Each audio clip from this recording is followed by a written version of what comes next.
Story about Minnie the Moocher. She was a red hot hoochie coocher. She was the roughest, toughest frail. But Minnie had a heart as big as a hay whale. Howdy, howdy, ho. Howdy, howdy, ho. Hidey, hidey, hi. Hidey, hidey, hi. Heedy, heedy, hee. Hidey, heedy, hee. Howdy, howdy, ho. Howdy, howdy, ho. Now she messed around with a bloke named Smokey. She loved him though he was cocky. He took her down to Chinatown. He showed her how to kick the gong around. Showed her how to kick the gong around. Howdy ho, Howdy, ho. hidey hi, Hidey, hi, hi. what a weevil. Howdy, weevil. Howdy, howdy ho. Howdy, howdy, ho. Now she had a dream about the king of Sweden. He gave her things that she was needing.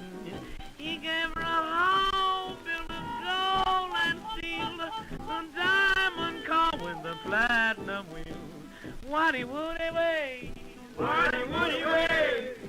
oh baby, Oh, baby. wanna be with you. What are you? Howdy ho. Howdy, ho. Now he gave her his townhouse and his racing horses. Each meal she ate was a dozen courses. She had $1 million worth of nickels and dimes, and she sat around and counted them all 1,000,000 times. Howdy, howdy, Howdy, howdy. oh Minnie, Oh, Minnie. Woody way, Howdy, way. oh, Wow.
Always, in all ways, rely upon me. Should any doubt come, wait for the outcome, hopefully. Always, in all ways, whatever may be, I will rely on just you and trust you. Sometimes in small ways we may not agree, but we can weather hardships together, wait and see. We'll find a happy ending if you will keep depending always, in all ways, on me.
jabba jiving, it loves me. Coffee and tea and the jabba and me. A cup, a cup, a cup, a cup, a cup. Boy, I love jabba, sweet and hot. Whoops, Mr. Moto, I'm a coffee pot. Shoot me the pot, now pour me a shot. A cup, a cup, a cup, a cup, a cup. Oh, slip me a slug from the wonderful mug. I'll cut a rug till I'm stuck in the jug. A slice of onion and a raw one. Draw one. Waiter, percolator. I love coffee. I love tea. I love the jabba jive and it loves me. Coffee and tea and the jabba and me. A cup, a cup, a cup, a cup, a cup. Oh, Boston beans, soybeans, green beans, cabbage and greens. I'm not keen upon a bean unless it is a cheery bean, boy. I love coffee, I love tea. I love the jabba jive and it loves me. Coffee and the tea and the jabba and me. A cup, a cup, a cup, a cup, a cup, yeah. I love jabba, sweet and hot. Whoops, Mr. Moto, I'm a coffee pot. Shoot me the pot, now pour me a shot. A cup, a cup, a cup, yeah. Oh, throw me that slug from the wonderful mug. I'll cut a rug till I'm snug in the jug. Drop. Vivian, how are you? No, I haven't changed it yet. I'm not very organized anymore. You're gonna have to forgive the audio quality. I'm on the laptop. Wife wouldn't let me bring the desktop down. Oh my god. Freezing.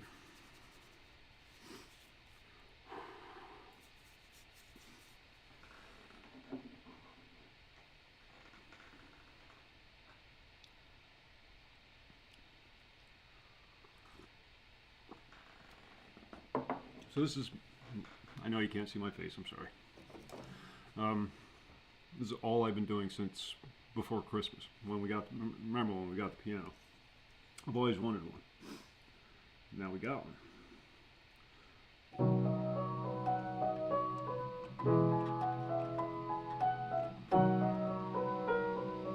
Oops. Fingers are cold.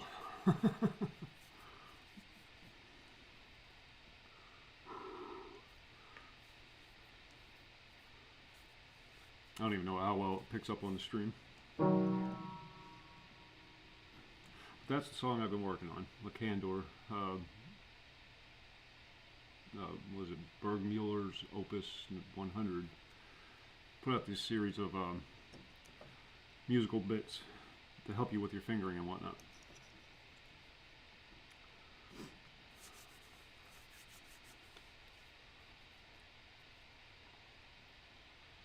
Well, you're up in the Great White North too. Got like it was in the negatives Fahrenheit here, which is pretty cold.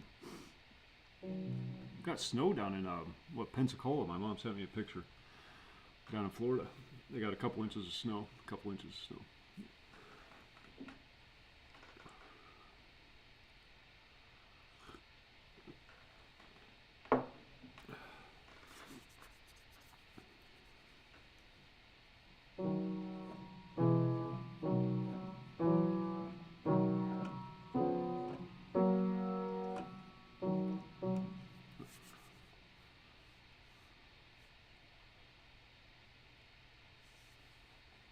Where are you at?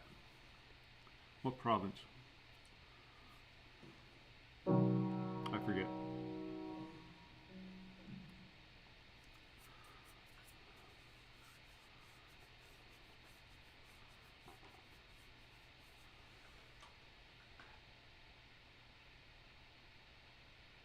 British Columbia, West Coast. Oh. 25 progressive and easy studies. This one's Lacandor. Now explain this to me, if you would be so kind. Most of the best pianists throughout history have been German. Why are all musical notations written in Italian?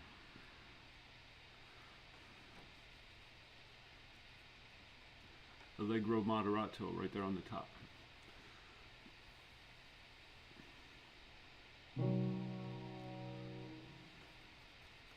Need my glasses, bear with me. Old Grandpa Hork here. Alright, well let's do a playthrough just so you have a rough idea what this song's supposed to sound like. Ah, sorry, my fingers are still cold.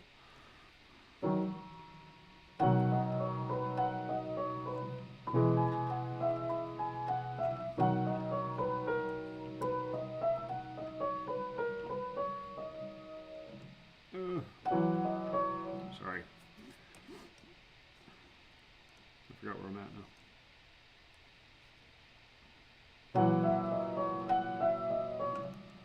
Jesus. Can't get my fingers to move. I could do this 1,000 times flawlessly as soon as somebody's watching. It screws me all up. And I know you're watching. Start over.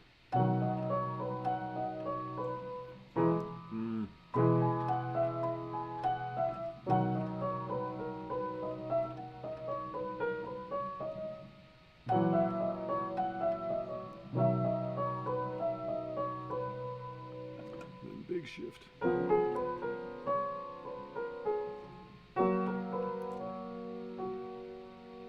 And then it repeats.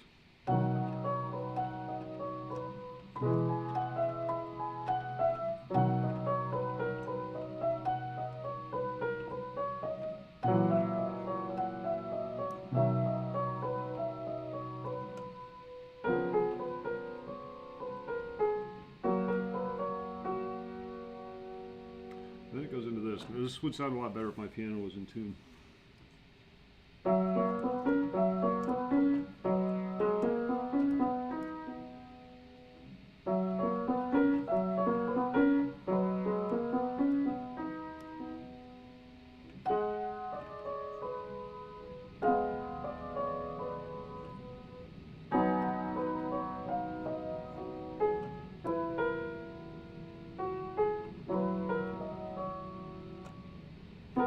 Oops.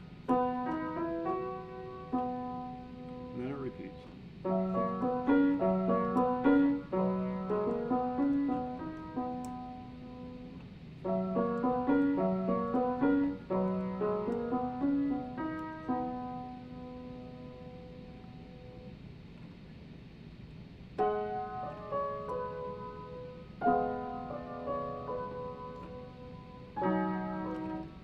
Sorry.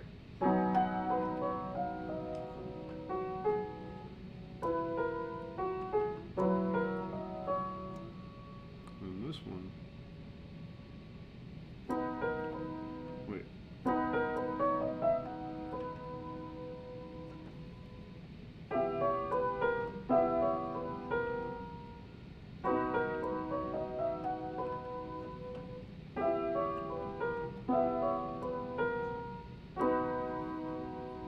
Grand finale.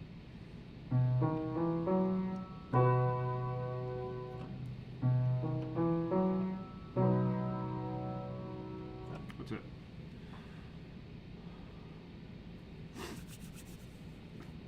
Several errors, but you know, I've only been playing for 2 months. I started playing before Christmas using these easy play books that my mom had. They're, you know, the ones they give you with like those organs that they sell in the mall. And then after Christmas was over and I had played all these Christmas songs, I had to completely relearn everything. So I started from scratch right after Christmas. And reading the sheet music and learning what all the notations mean. And still working on it. But this jump always gives me a problem.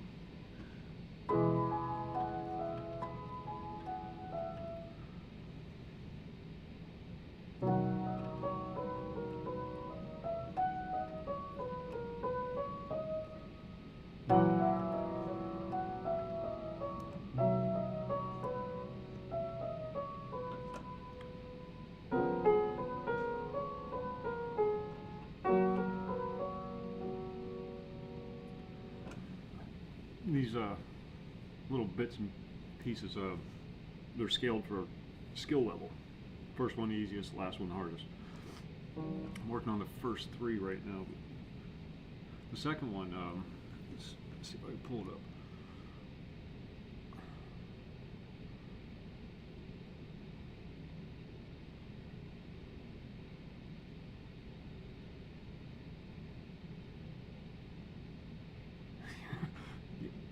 You can pretty much pick up a piano for free, because people just want to get them out of their houses. This one, what's this? La Arabesque. This one is really fast. I can't do this one. It's going to cut off the bottom bar there, but I can get the fingering down and whatnot. Sorry, it's hard to see. But it starts. Those are that first little trill at the beginning there. Well, there's 4 chords first.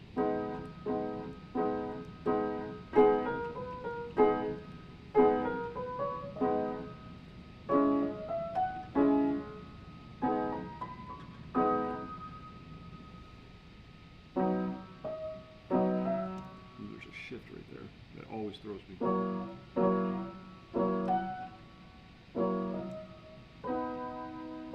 And then it repeats. That's supposed to be played about 10 times faster than what I'm doing.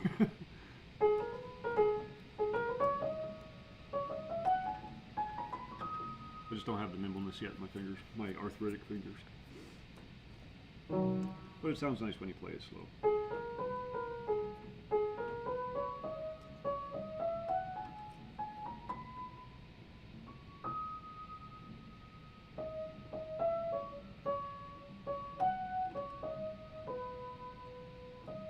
Goes into the repeat, and then the second ending goes from C to C, and then you go into this.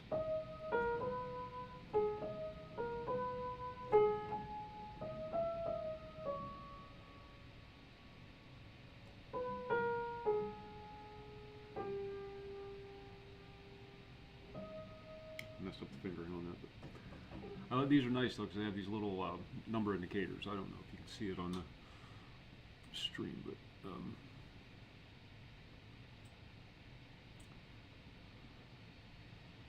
probably can't even see what I'm pointing at, but you see the little numbers above the, like the first note there has a 5 on it, right? No, we're not even looking at the same piece of music. Anyhow, it has the finger numbering. Shit. I'm so bad at this. You know, it's thumb on the left hand is 1, 2, 3, 4, 5, and then on the right hand, yeah, 1, 2, 3, 4, 5. 1, 2, 3, 4, 5. So it tells you what your proper fingering placement should be. And if you follow that, your hand is always just where it needs to be, so you don't have to really focus too much on looking at the keys. As long as you're doing your fingering properly, your fingers just end up where they're supposed to be. There's exceptions, of course. There's like a couple big jumps in that song I was just piddling around with. There's one where you have to jump from like up here all the way down to...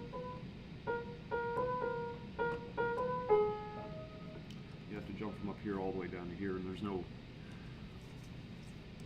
landmarks, I guess. It's like the first one I was doing. When you do that little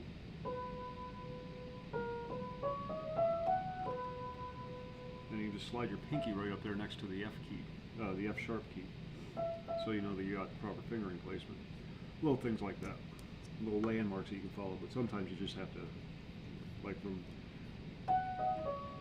when you're going from that to, you're going from C to C, and you just learn how far to stretch your fingers.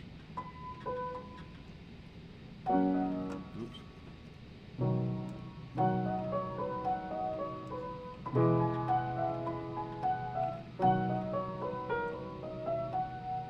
Ah, Jesus. Like I said, still learning.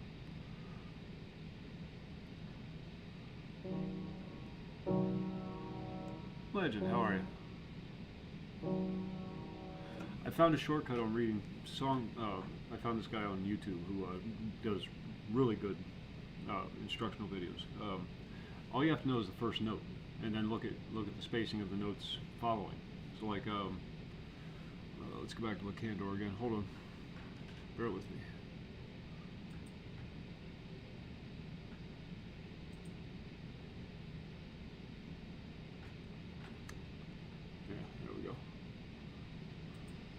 All you have to know is like where that first note is, and then you can see that they just go right down the scale. But there's a skip. There's a skip. You skip the F key. You go from G to E. And same up here. There's always a skip, and that's the theme that follows throughout the whole thing. So, I mean, there's a few places where there's no skips. But for the most part, you have these skips throughout the whole thing, even when you're coming back up on the other hand.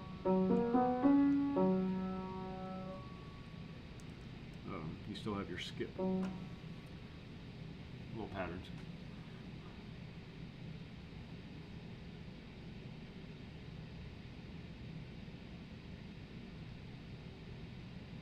I don't know if you're how soothing they're going to be, Legend. I've only been playing, like I was telling Vivian,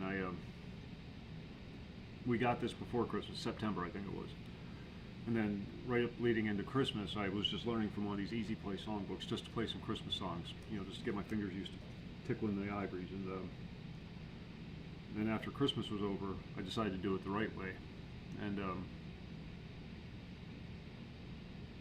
actually learn how to read sheet music and learn the proper fingering and whatnot. So I basically had to start all over again. But I've only been doing that since after Christmas.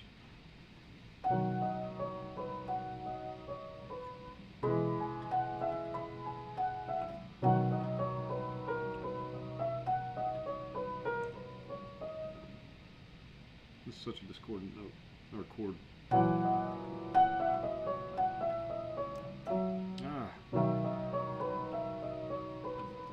Big jump.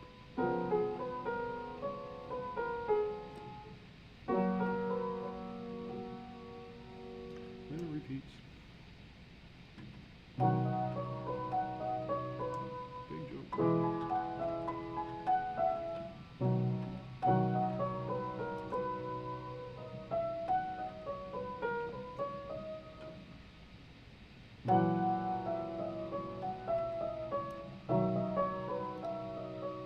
Thinking about it too hard.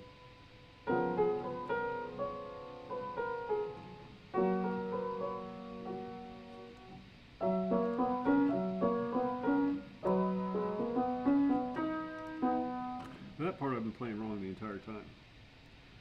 You do that. Then you do all the way up the scale.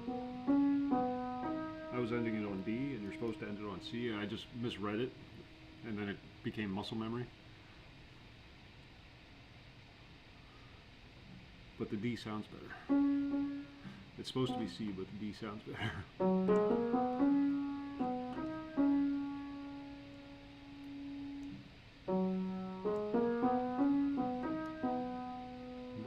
It just sounds flat.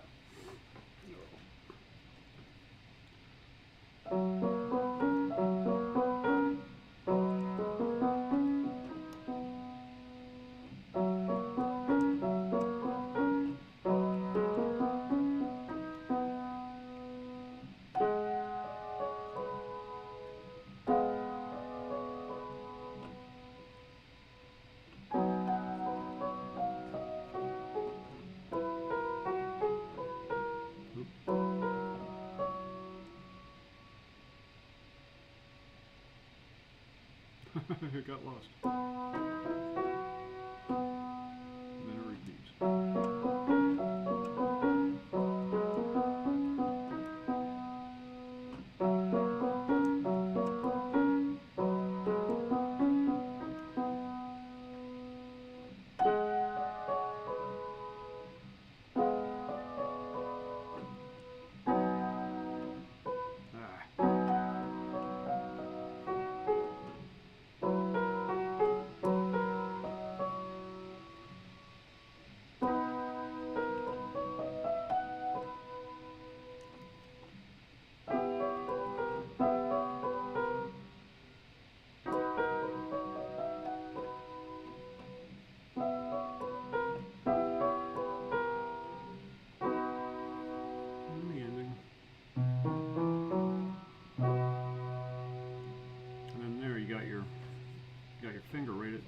C key, so you just take it in and span that gap between the E and the C on the black keys for your final.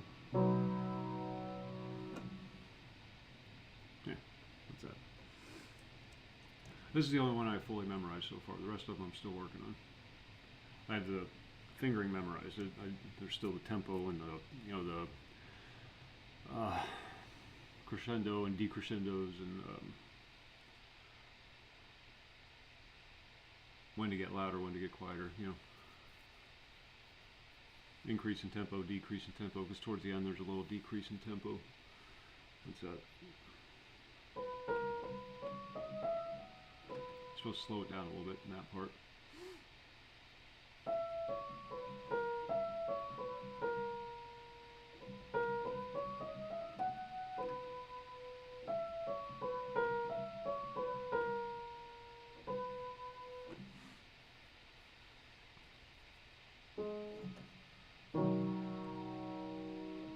Chords are funny things.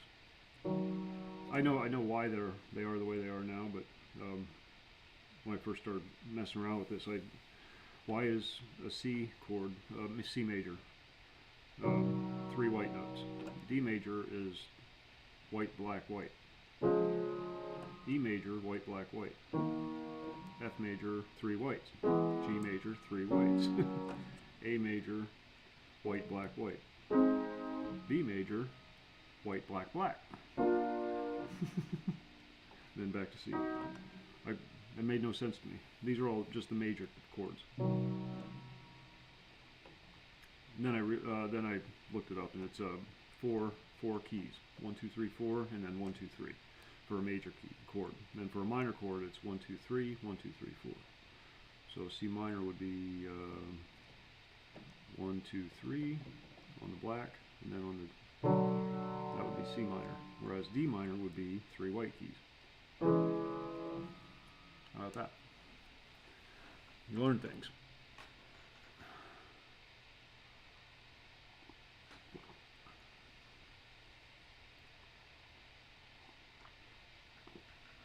I'd share my gummy bears with you, but it's physically impossible.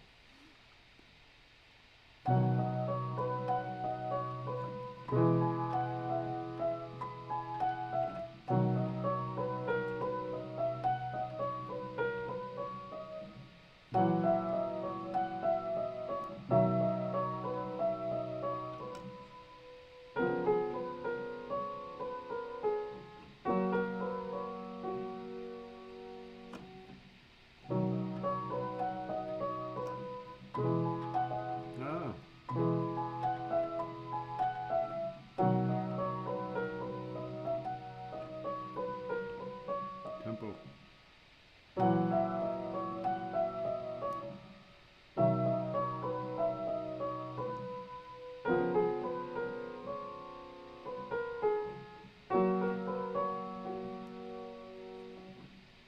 You got your finger on G there, so you just follow it in with your pinky, slap that up against the F sharp.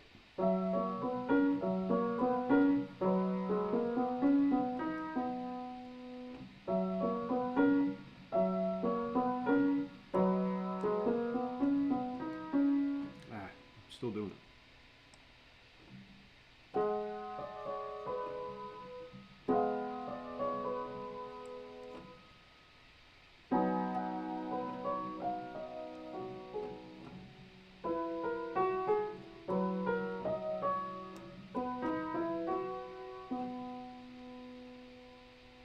And then we repeat.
just sounds like it's just a C chord, but it's very rich. C chord spread across 2 octaves with 2 hands.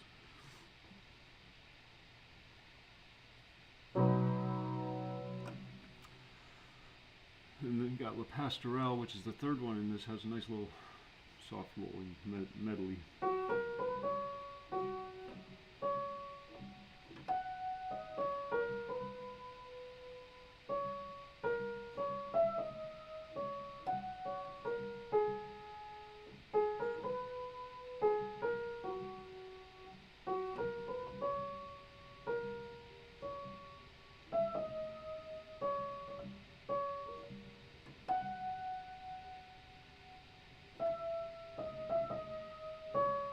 That's just the first bar.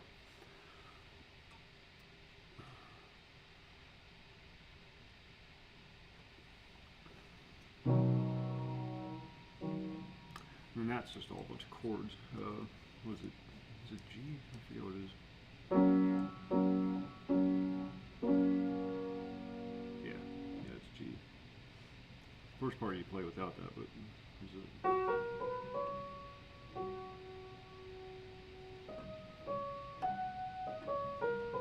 And then you pick up the.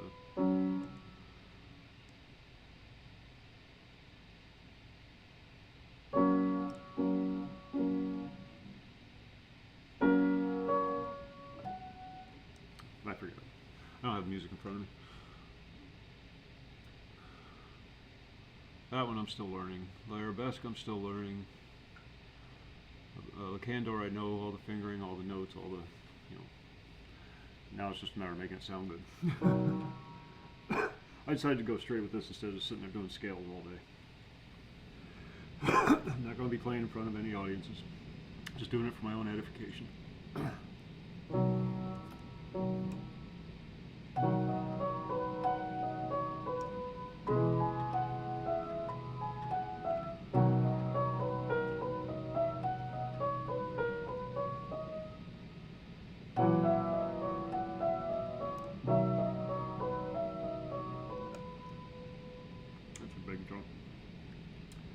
Shift over to D, F sharp and C, big span. And G, D.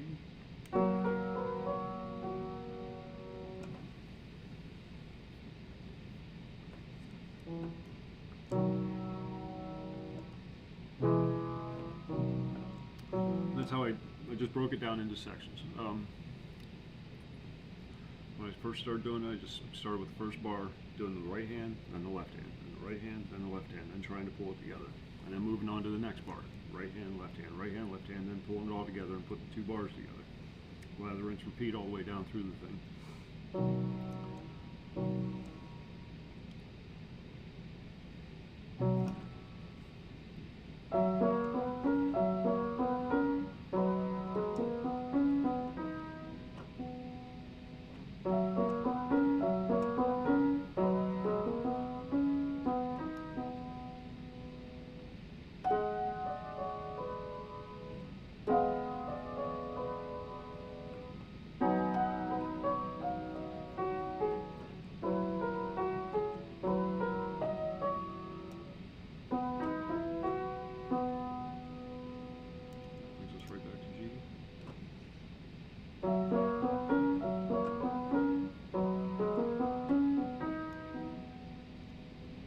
I'm playing quiet like the whole house is sleeping.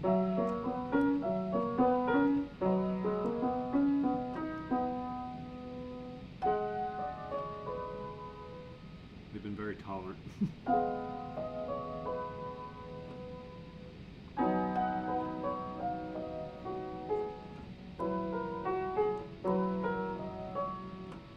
And here we shift.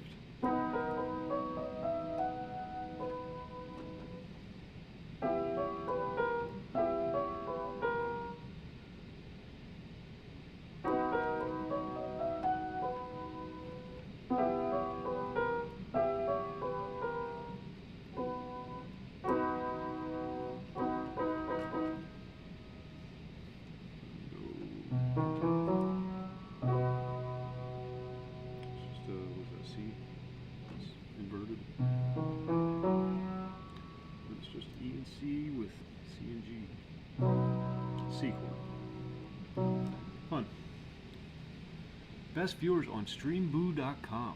Remove the space. Oh, we should go there. I mean, I always thought I had the best viewers, but apparently they're on Streamboo. Shows how much I know.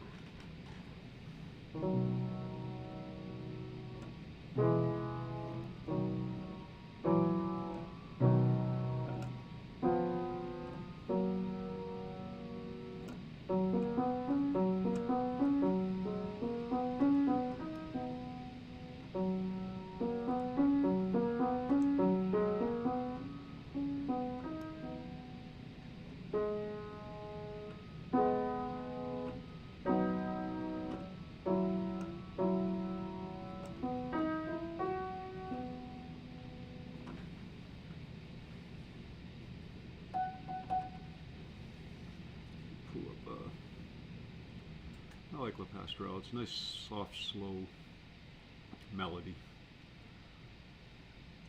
Got two laptops running here. The one Freebird. No, I can't play crap turn. Just a few practice songs. That's it. How are you?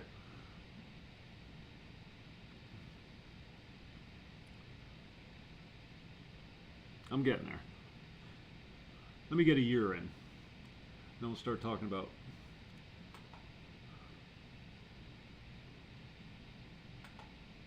what's that? La Pastoral. Pastoral. That's this one. The bottom's cropped off, but you get the idea. This is just a nice little melody.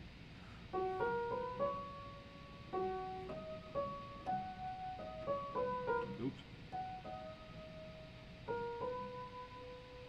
And then that's the one with the G. And it just repeats. Then it shifts to this awkwardness. Then back to the G. It's got some neat little things in it. The arabesque I actually have more luck with, even though it's supposed to be much faster than I play it. I just don't have the manual dexterity yet. Up there at the top, well, hold on, let me pull it up so you can see it. Right there at the top, that's the tempo, 152, which is pretty freaking fast. Faster than I can do.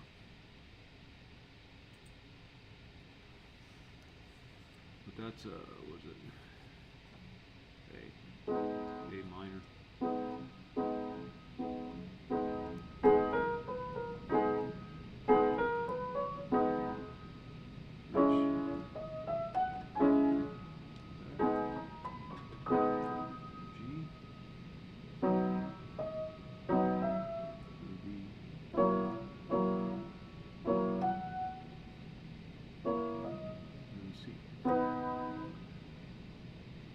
First playthrough, it's Menarika.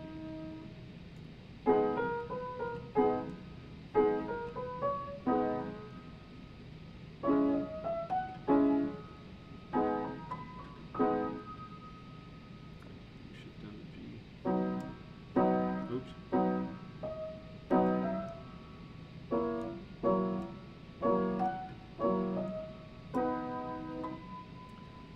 Into the second part.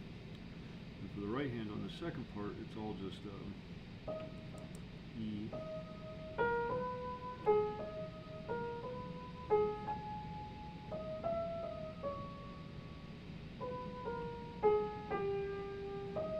That's the right hand. And then the right hand, left hand's doing this.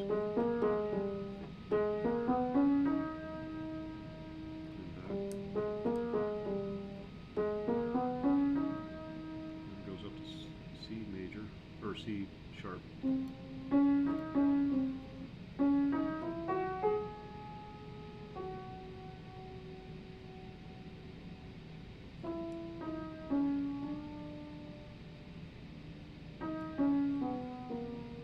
it starts all over again.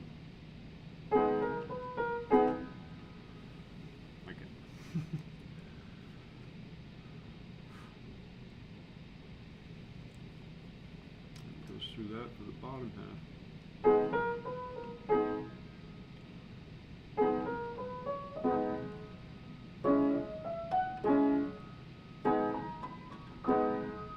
Then this time we have this awkward, what the hell is it?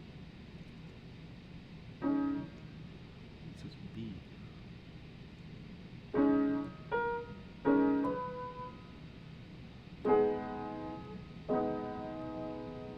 back to the awkward again.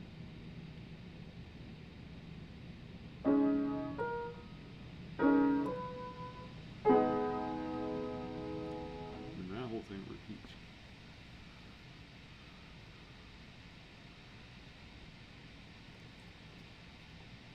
This middle section here I can't do very well though. It's the whole shifting from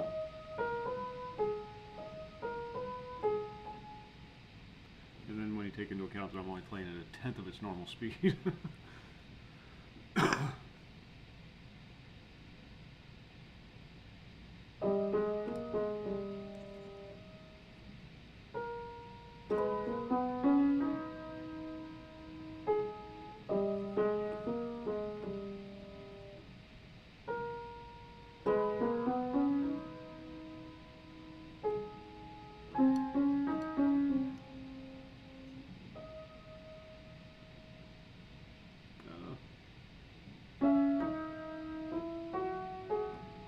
Then that's where we start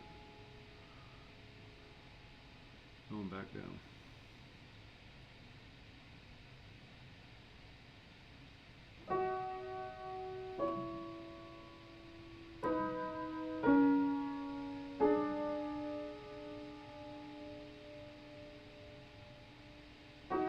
Oops, that's supposed to be G sharp.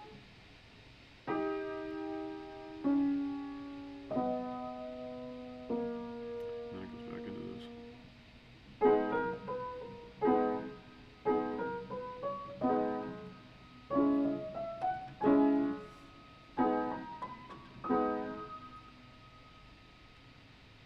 Like I said, we got that awkward B-ness down there. It's weird.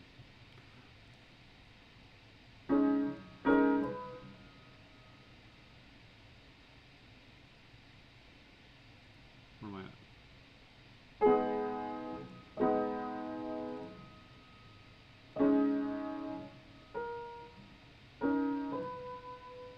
And it starts over again. Oops. This time it goes right up to the D. Oops, I missed one. Then it goes back to the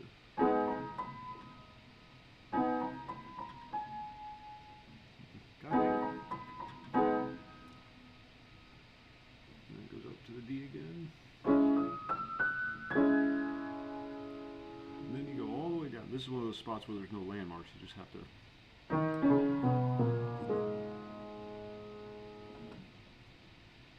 Oh, what is it? I forget. Nope, that's not right.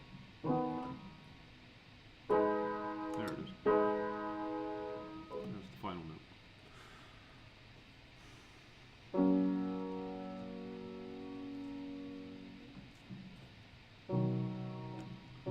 That one I'm further along on as far as the fingering goes, but the speed is ridiculous on that one.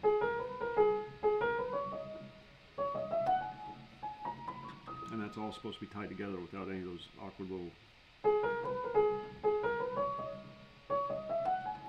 spaces. Meanwhile, doing the on the left hand.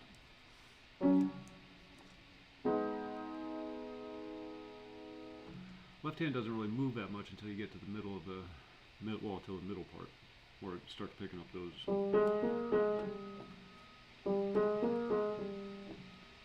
For the rest of it, though, it's pretty much just you stick on A. And then you shift up to that at one point. You shift up to that a couple times. So it's very easy. And then you got the, of course, those scales, I guess.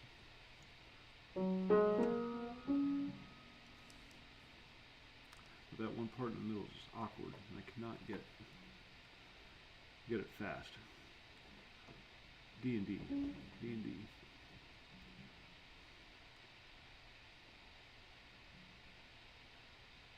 Is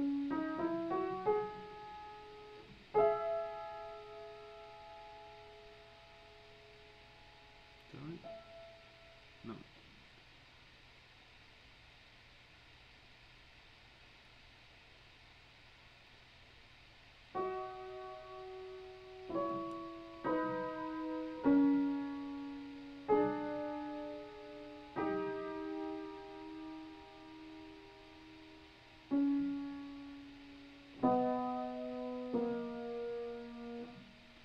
See, with your pinky on E, it just lands your fingers right back on your first three. It's like magic. As long as your fingering's right, everything just falls into place, with a few exceptions, of course, like that whole thing at the end. And then there's that jump up to, was it C A? No. C? No, what is it? Nope, that's not it. A and E, C and E, C and A. Those are things you just have to find.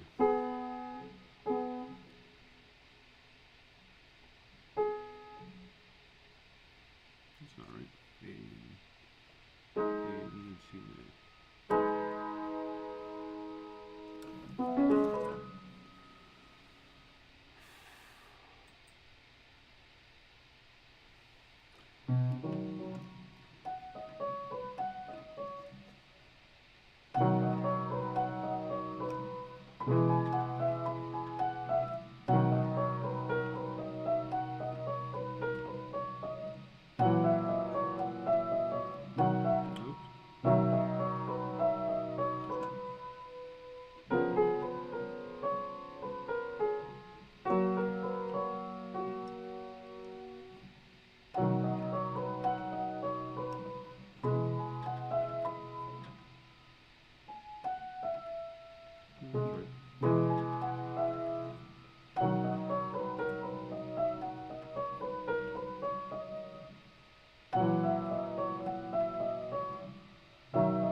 Pinky strength either.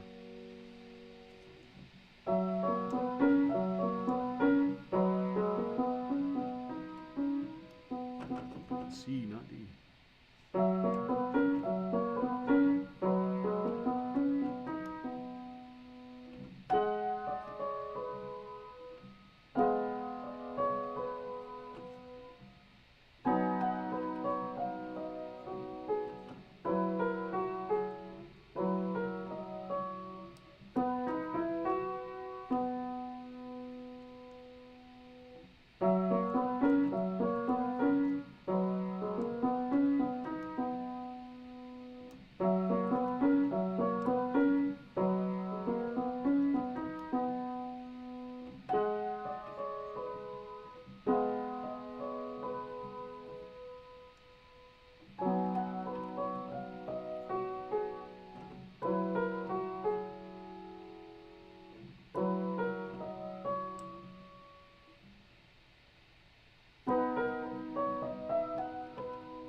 Slide into your next chord from the right hand, and you just have to move this one down to C. And shift over to that space filler. Such a nice ending note. I love that. Mind you, I've never been musically inclined. I tried playing drums when I was younger, epic failure. Baritone, epic failure. Violin, horrible. So I'm not expecting much more out of the piano, but at least I'll know how it works.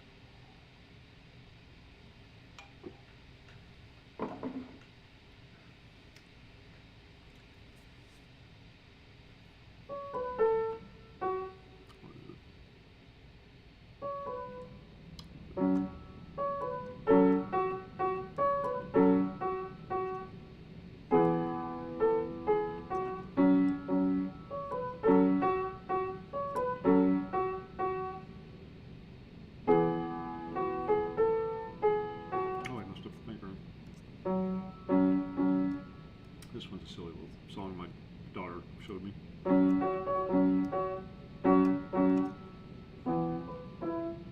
Sorry, messing it all up.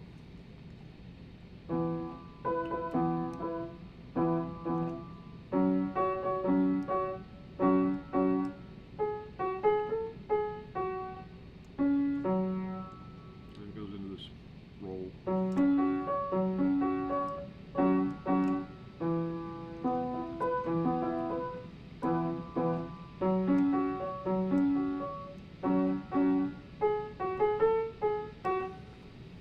Then there's a second part to it, but it drops down an octave on the right hand. That just sounds horrible. I don't like it, so I don't play that part. That's where I stop.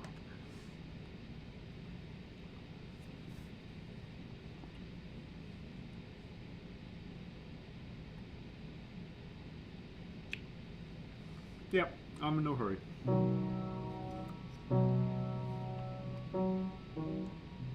I put in anywhere from 2 to 4 hours a day.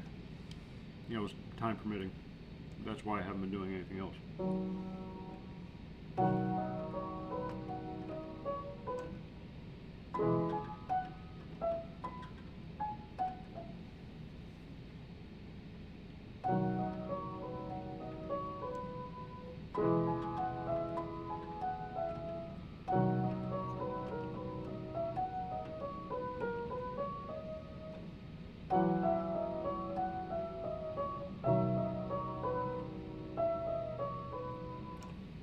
Of course, it would also be a lot easier to do if I wasn't playing on a piano that's over 100 years old.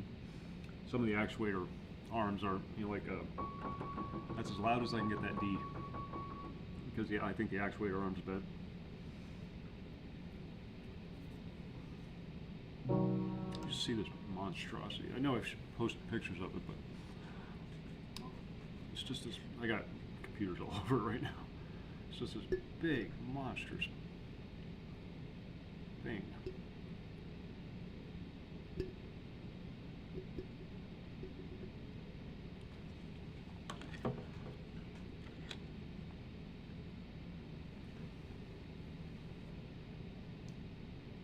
Easily 800 pounds, easily. It broke a floorboard when we were pulling it into the house.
It'll cost thousands of dollars to get this thing refurbished. No, there's no way I can do it myself. We are getting it tuned up, and then when the guy's here, I'm going to have him look at it to see how much it's going to cost to get some of the mechanisms fixed.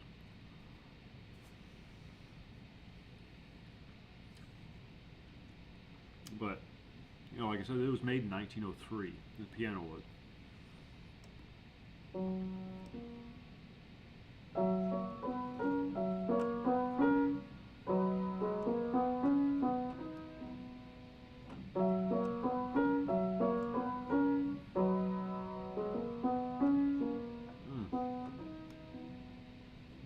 This part here took me forever.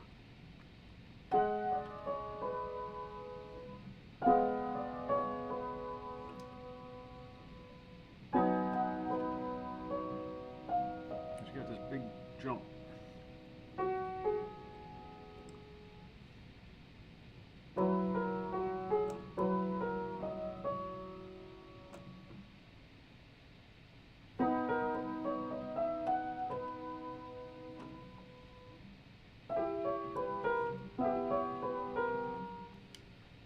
pausing a lot in that section because I was playing it wrong. I was misreading the music, and I thought you repeated this one section. I don't even have it up in front of me. But you don't repeat it in the second playthrough. You just jump straight into the... instead of doing that. That's the first ending, and then the second ending, it's the short chord with... and you have to get over here on the F. F minor, I believe.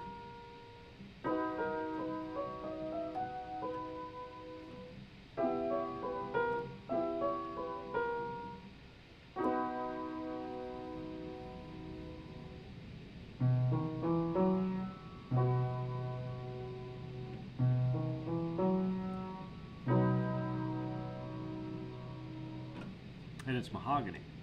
And somebody painted over it at some point. My wife likes it this way, so we're leaving it this way. It doesn't affect the sound any, it's just the appearance. But the whole thing was mahogany originally. Some of the paint started to chip off. So I figure if I pick at it enough, I'll get it back to mahogany.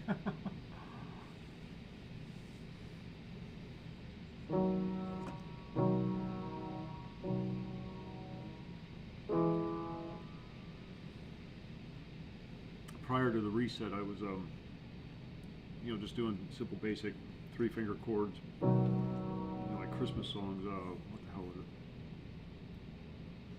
With maximum sustain pedal. I'll give you an example. I haven't played this in a while, so bear with me.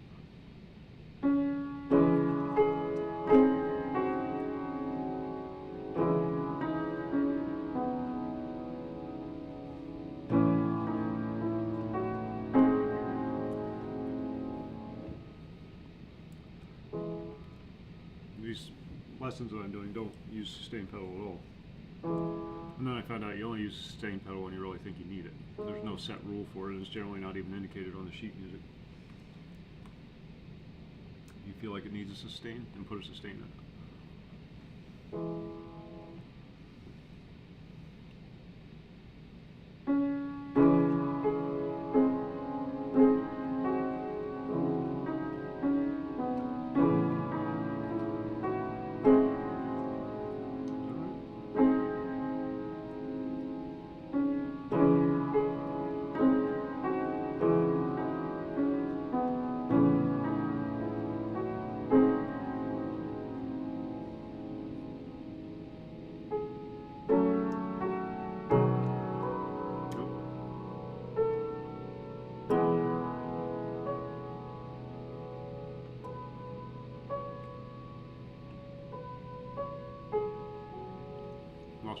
I haven't played that song in a couple months.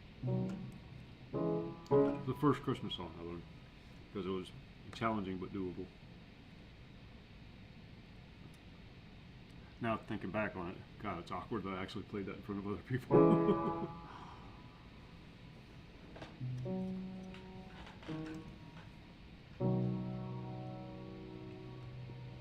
See what you can accomplish when you don't have a TV.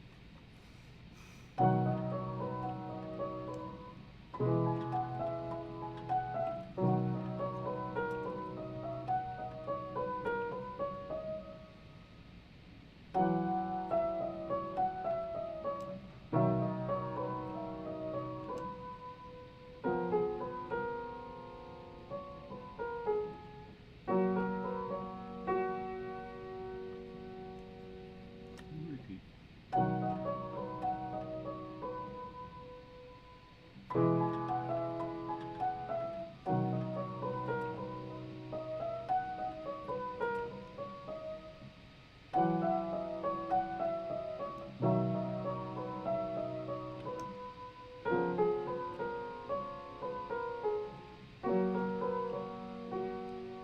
It's definitely one of those things where once you got the fingering figured out, you want to stop thinking about it.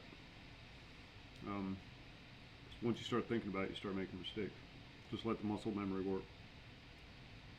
Pay attention to your tempo, pay attention to your pitch.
Even went so far as to get an 88 key electric keyboard for upstairs. Sounds like shit. Sounds absolutely horrible. But it has full-size keys, full 88 key keyboard, semi-weighted, so you can at least practice your fingering. But it sounds horrible. Very tinny. Sounds like an electric piano.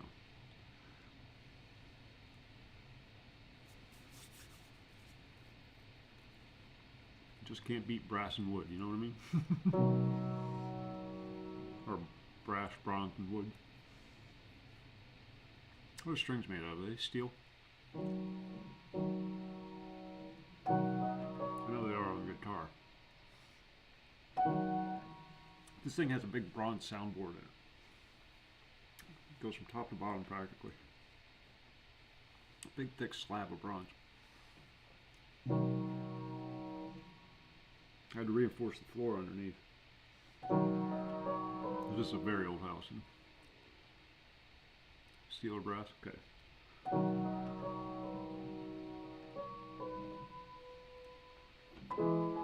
Alright, enough piano stuff. What's going on in the world? Trump's president.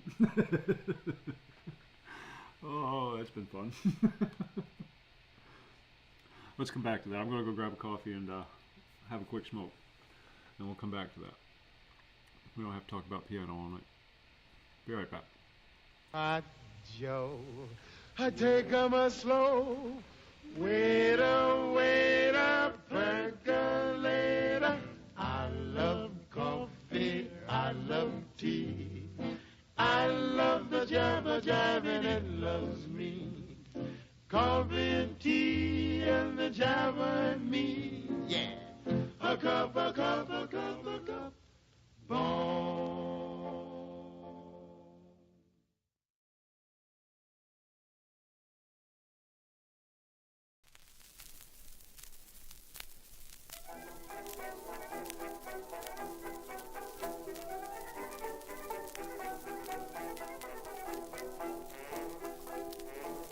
You be picked the cotton and hold the corn, you be house it up in the white man's barn, you be work from morn till late at night, you be preach and pray with all your might. But it's hard to be a nigga, but it's hard, for you can't get your money when it's due. It's hard to be a nigga, but it's hard, for you can't get your money when it's due.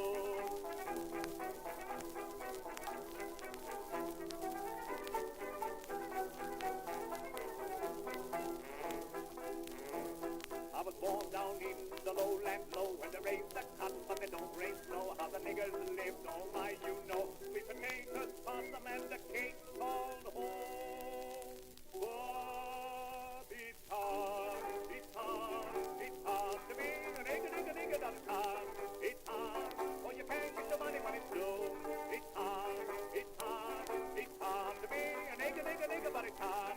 It's hard, for you can't get the money when it's due.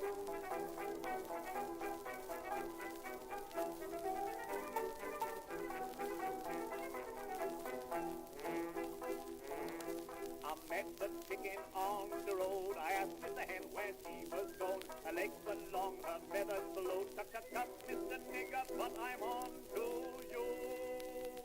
But it's hard to be a nigger, but it's hard. It's hard, for you can't get the money when it's due. It's hard to be a nigger, but it's hard. It's hard, for you can't get the money when it's due.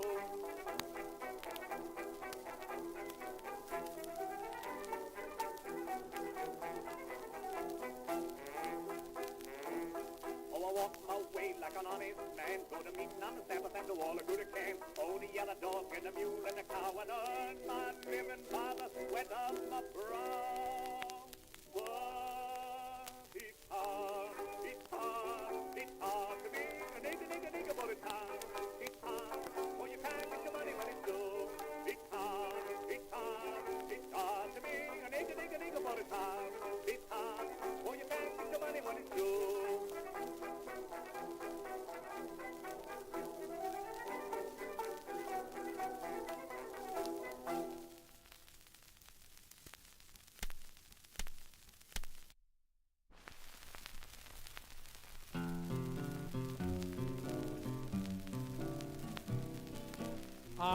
I don't want to set the world on fire. I just want to start a flame in your heart. In my heart I have but one desire, and that one is you. No other will do.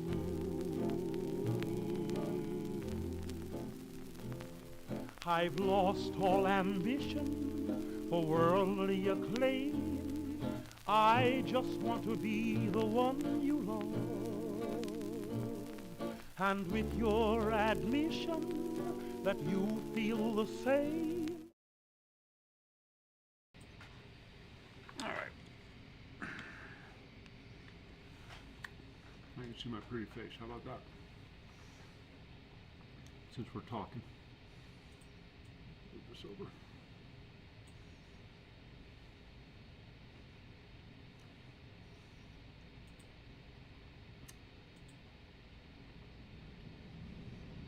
It's been an exciting ride so far, and he's only been off us for less than 48 hours.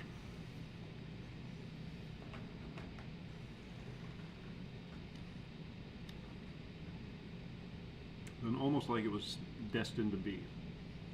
I was at the store today. My store. Not my store, but you know what I mean. And this large green-haired oaf. That my skin's getting papery because I'm getting old, and I hit it with a zipper, and it just busted the skin. I was putting my jacket on, and the zipper flipped over and smacked me on the back of the hand.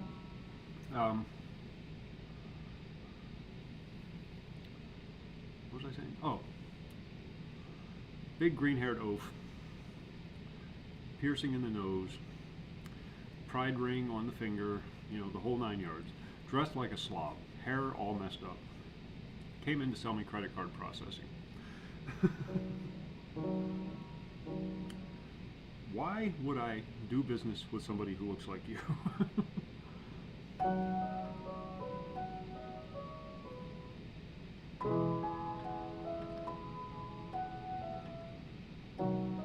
The last 4 years have been so bad that Bob, the old guy that works at the store, you've seen him on the store streams, switched to the Republican Party because he'd been a lifelong Democrat.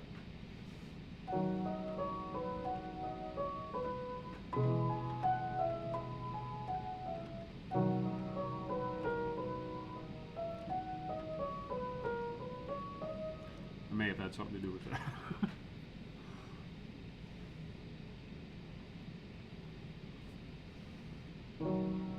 Not that I'm a Republican, but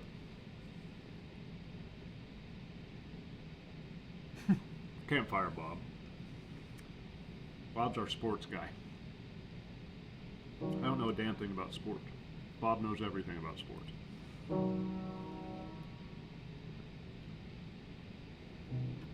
Except hockey. He doesn't view hockey as a proper sport. No offense.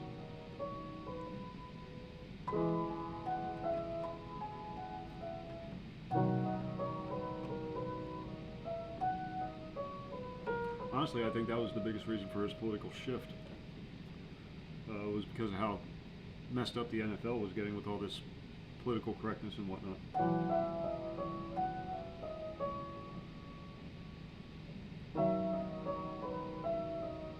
He just wants to watch football. He doesn't want to hear about your genders. What am I doing?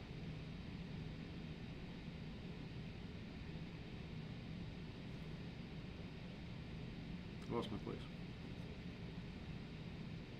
Oh, I remember. Oops. Oops.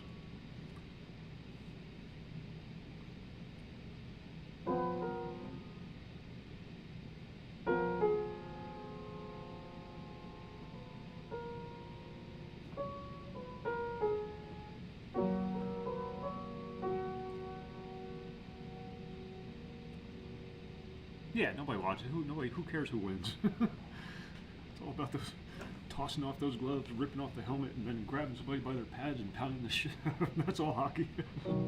And that's okay. You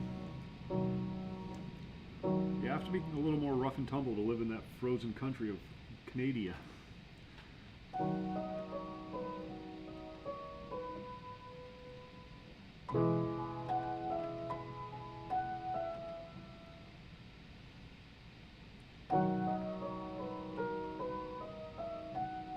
It's always, not that I watch sports, but hockey was always, if I had to watch sports because there was nothing else on TV back when I had TV, I'd prefer to watch hockey over football or baseball because there's more action.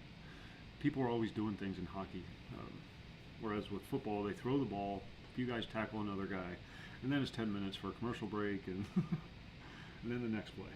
It's just so slow paced. In baseball, forget about it.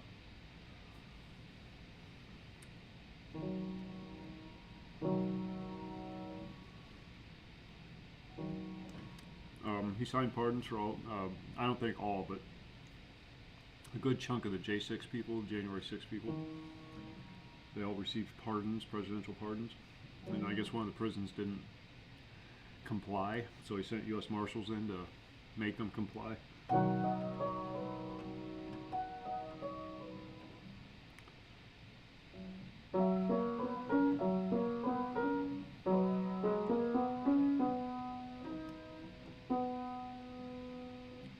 Barron Trump was the real show stealer, though.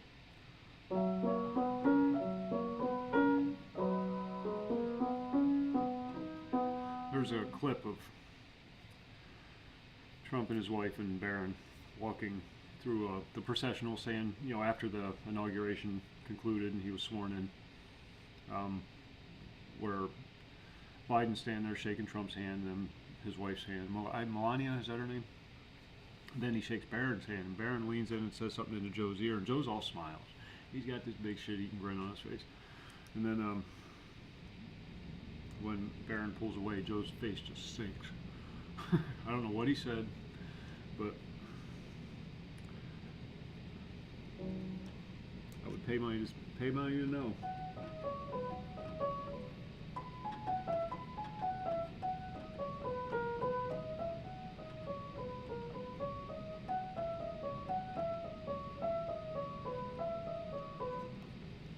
Yeah, 6'5", 6 feet 5 inches.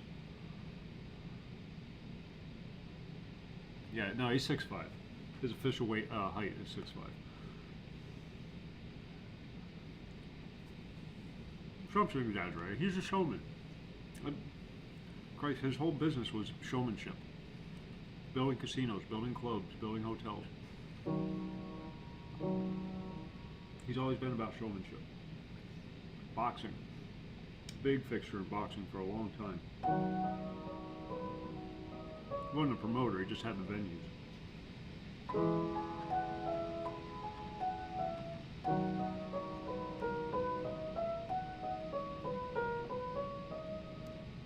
I'm not one of the pro-Trump. Yay, he's the godsend, God Emperor Trump. You know, I'm not one of those guys. He's not going to fix the goddamn thing.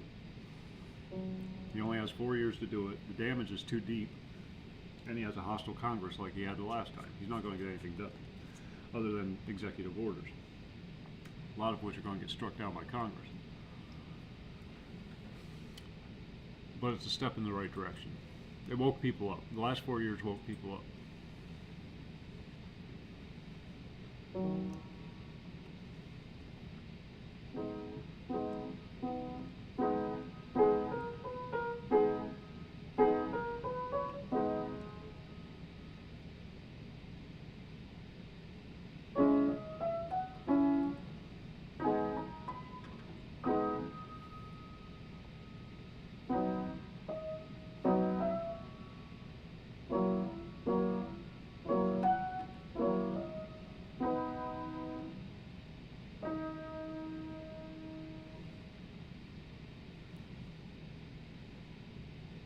He can't. It's impossible. Elon Musk was posting on X. I guess we have to call it X now. Whatever. Twitter.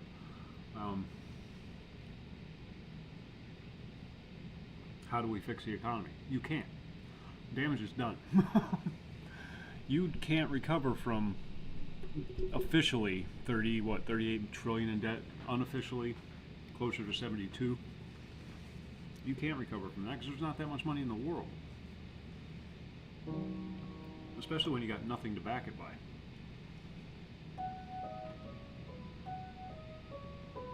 The only solution, and it would still throw the economy into turmoil, and we would pretty much have to seal the borders, would be to storm the Fed, seize all assets, and shut it down, and start from scratch.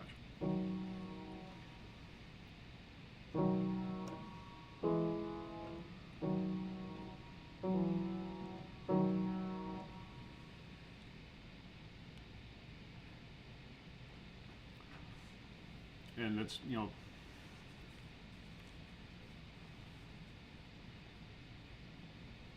exactly, yeah. It's the brand is already made. He should have just left it Twitter. Could have put the X logo on there, but just left it as Twitter. I know why he tried. He was trying to rebrand the company, but it was too late. It's already become part of common speak. You tweet something, you don't X something.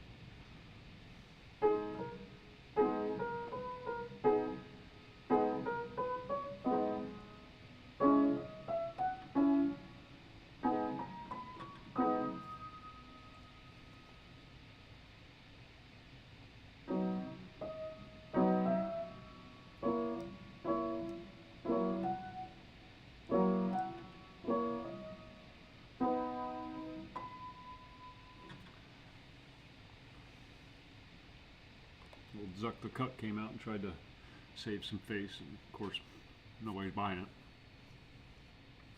I can be a little sympathetic towards Zuckerberg, though, because I know how, just through watching past shenanigans, the people that are putting pressure on him, they would have buried him if he didn't comply.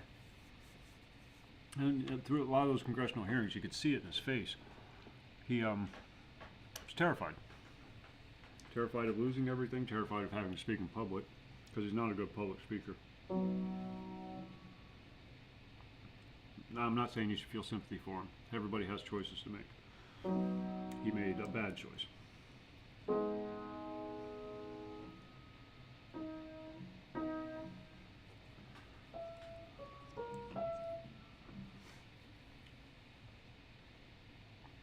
But I can understand why he made the choices he made. Because they're brutal, they're relentless. They'll take anybody down. Well, hell, they took a couple shots at Trump just to keep him out of the primary, or keep him out of the election. Because they knew they didn't stand a snowball's chance in hell of winning with Kamala.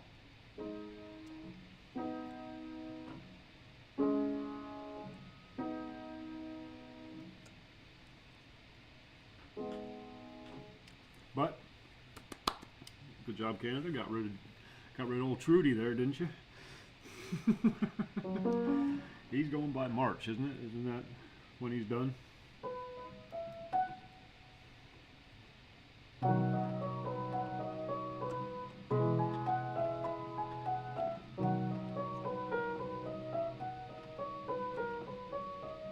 know you get sick of hearing this, but give me a year.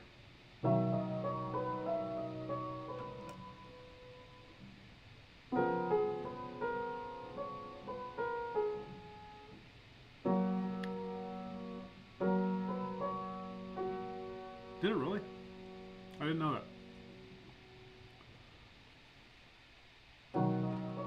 I came to Twitch late.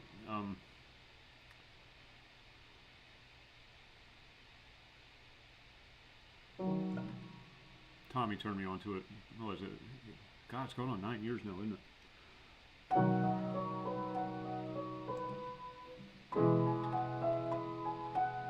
I've been wanting to get some streams in. I just don't want to play video games anymore.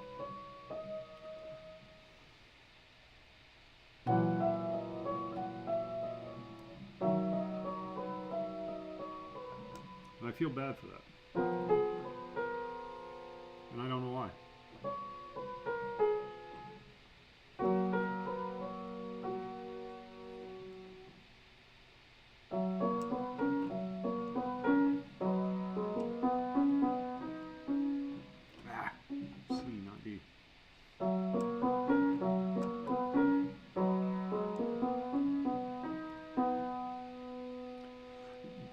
this house was a big change in my life. Something I never thought.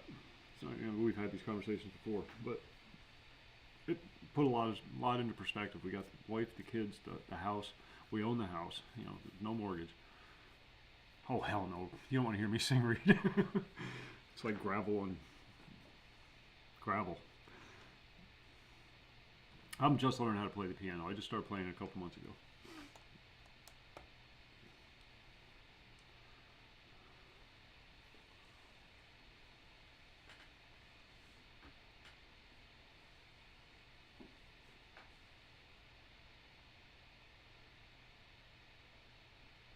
Yeah, I think it's an age thing.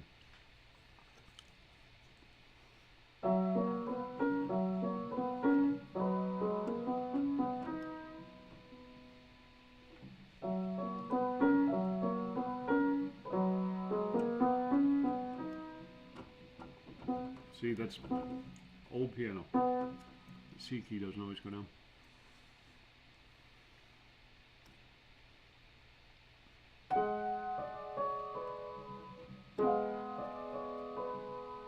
I do sing to my kids. I don't sing in front of people.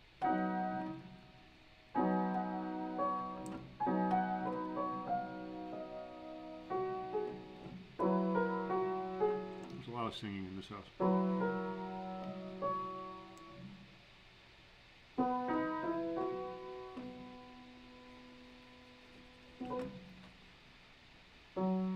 When you don't have TV, you have to find some way to fill the time.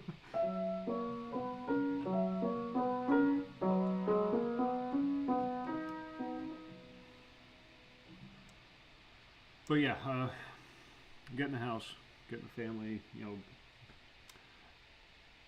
I don't want to spend hours and hours and hours sitting upstairs in front of the computer not doing anything except pushing buttons.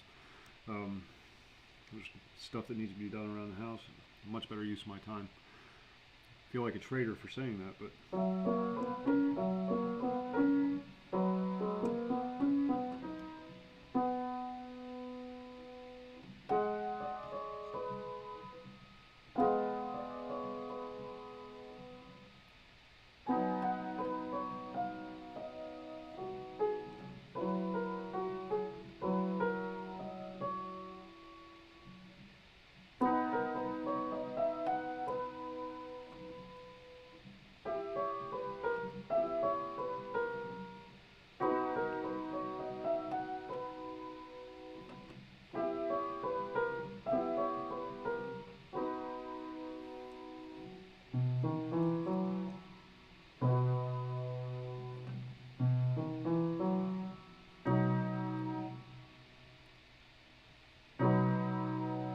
sounded weird.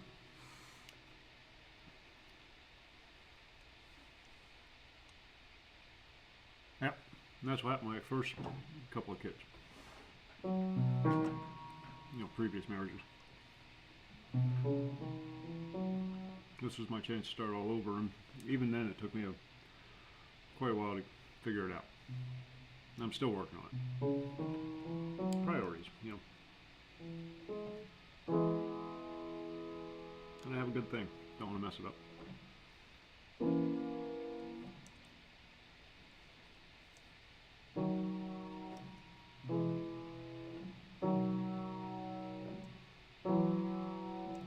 So I work,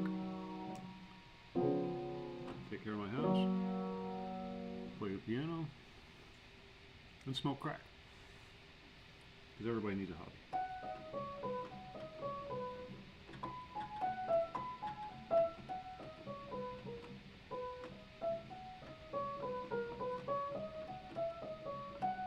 Can you hear that actuator arm?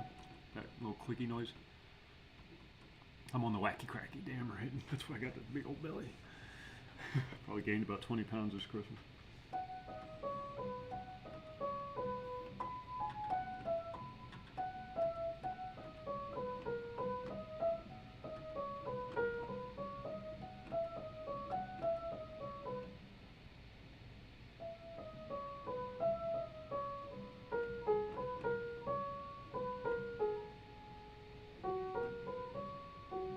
A lot of my customers are crackheads, so it's not even a temptation because I see where it ends up.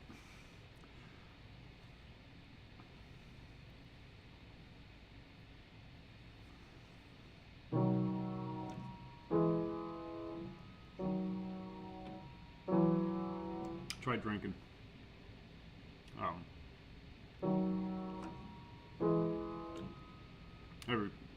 Every few years I go through a little phase where I have to remind myself why I don't drink anymore.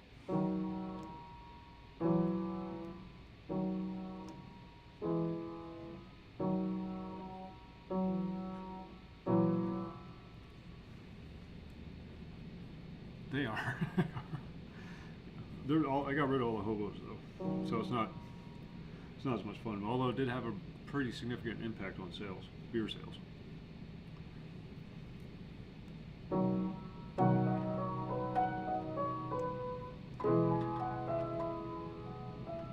tried to warn people. The owner was getting on me about getting the hobos out of there, and old Bob, of course, he hates everybody, especially hobos. I said, okay, I'll do it. I'll get rid of them. But when those beer sales are down $100 a day, don't come crying to me.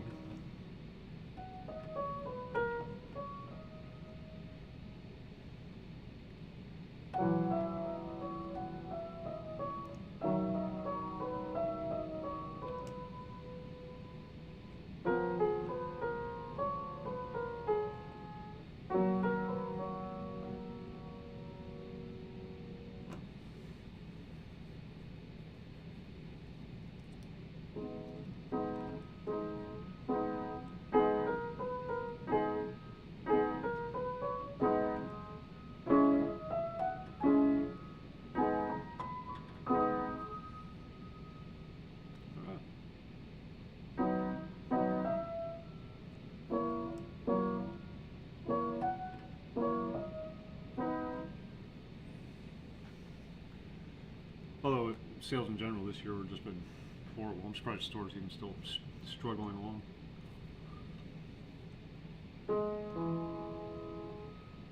Probably won't be after the end of the year.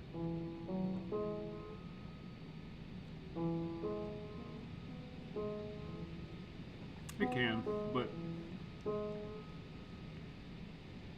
every single one of the people living under that bridge is there for a reason.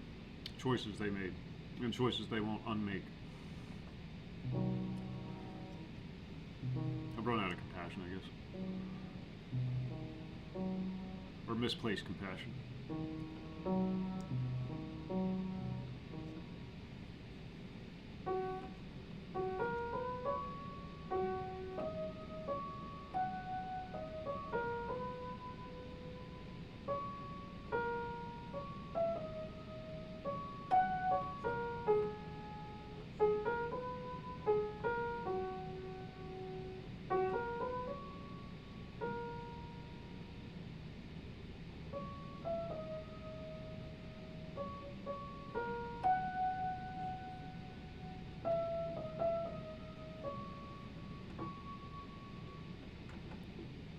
Nope. Well, you can't. It's pretty well set.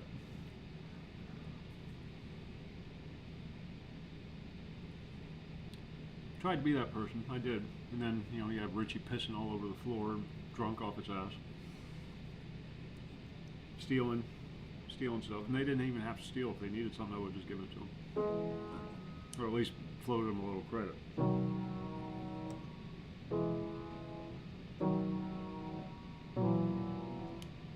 That's where the compassion left.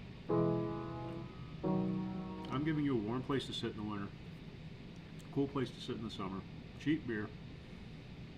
I'll even give you cigarettes. I never say, when somebody asks me for a cigarette, I give them a cigarette. I've been without plenty of times in the past. I know how horrible that can be for somebody who's chemically addicted to cigarettes.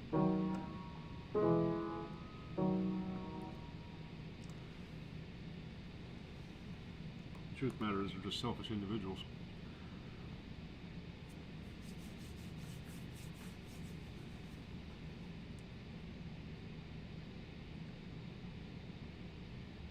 Not even a question of borrowing.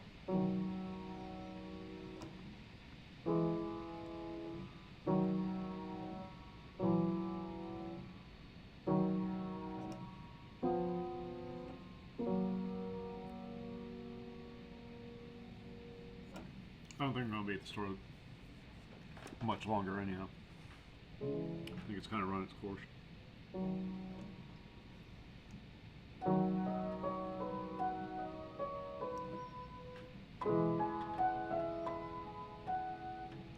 Oh yeah, yeah. I get that. Unless you're a hobo living under a bridge and you have to ask every single customer that walks in the door if they have $1. You know?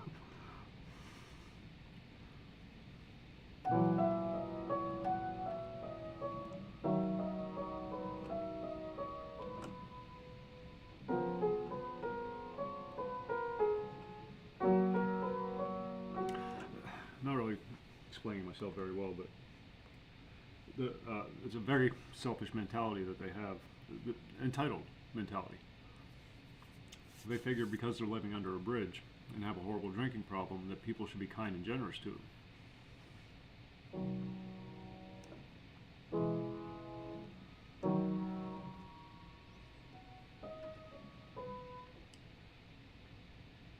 Quit drinking, find a day job. People have tried hiring these people. Excuse me.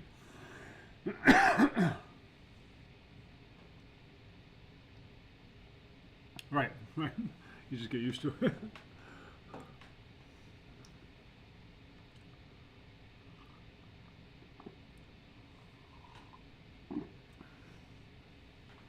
Not a lot of shame under that bridge.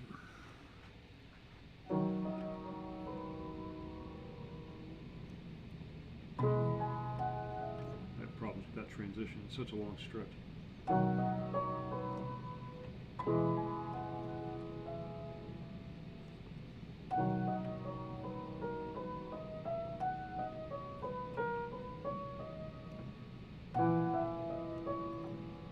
I also had to think of the liquor license, because it's not my money.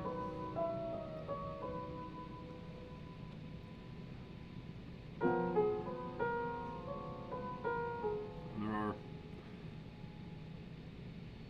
laws on the books about public intoxication, being intoxicated in the store.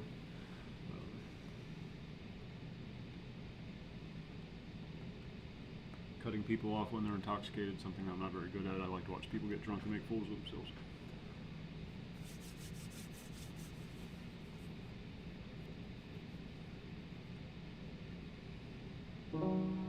If they're walking, I don't care.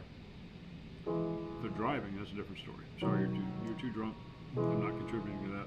You're getting behind the wheel.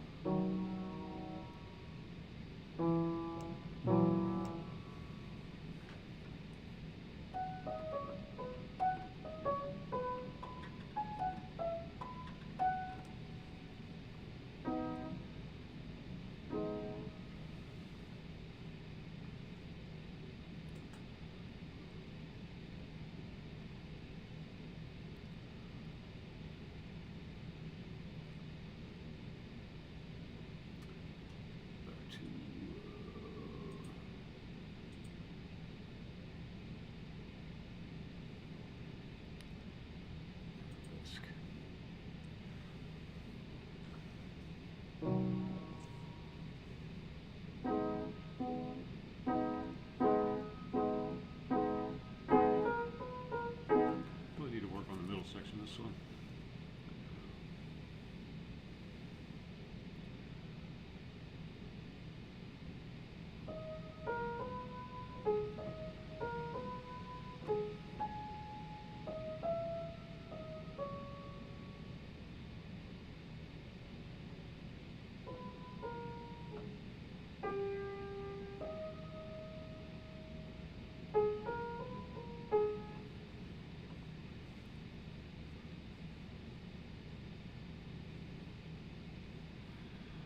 I can kind of see the logic in it. If somebody comes into your establishment to buy alcohol and they're visibly intoxicated, and then you're selling them alcohol and they're getting behind the wheel of a car, it kind of makes you complicit. That's me. It's not that I care if the person dies in a fiery car accident, it's who they take with them that I'm concerned about.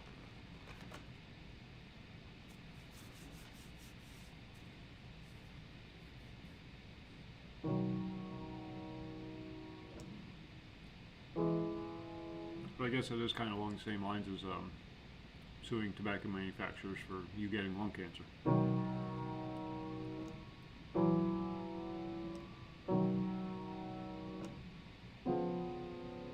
Alright. You can see an argument for either side.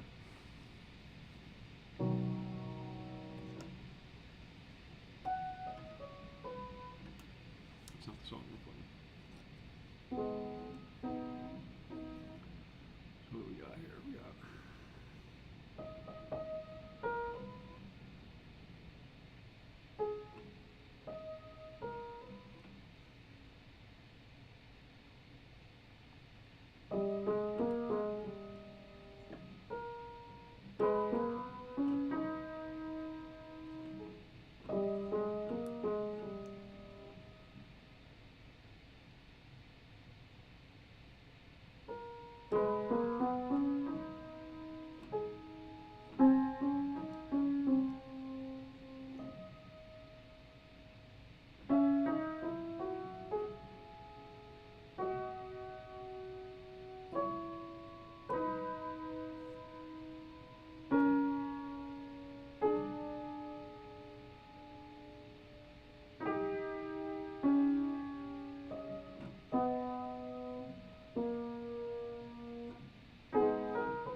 won't affect me at all, I don't know.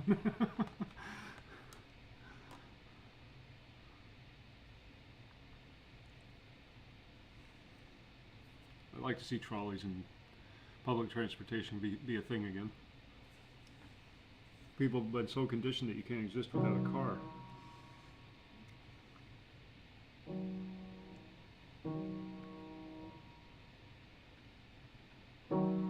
There's no disputing that it does make some things easier.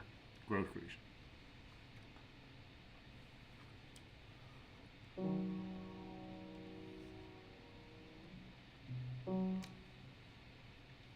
But then with the absolute destruction of small business, the main reason why you need transportation to get groceries is because the grocery store is 15 miles away instead of up on the corner. We always had the corner grocer, you know, that would sell your essentially your bread, milk, eggs, things like that. And then, like once a month, you take a trip to the supermarket.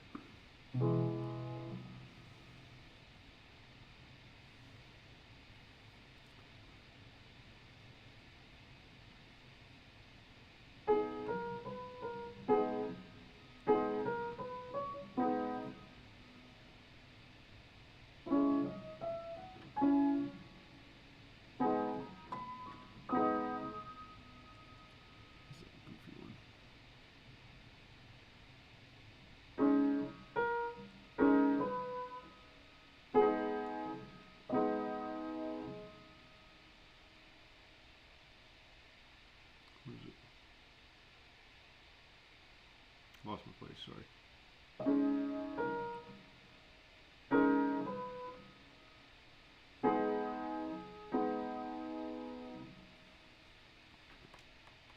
Can't end personal car ownership if Elon Musk is the president.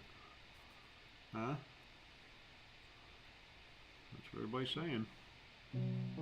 It was kind of sad. I was watching Trump and a few other people walk through this procession, and Musk was in the background peeking up over. Hey guys, it's me, remember me? Can I come too? You know, the guy who helped you win the election?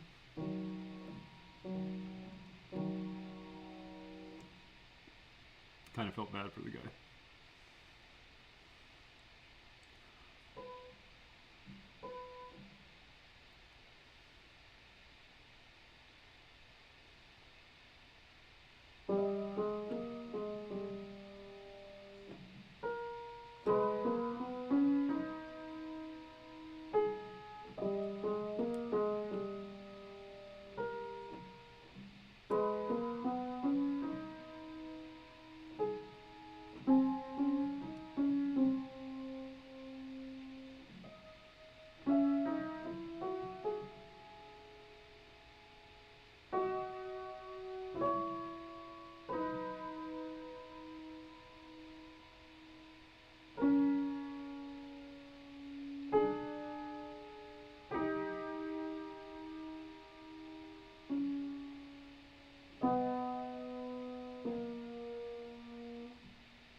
I think I was having a conversation with Dallas, Ericato45 in the Discord. I was having a conversation with him about that, and he's brilliant. There's no denying that. Guy's smart, but he's also very emotionally stunted, probably from a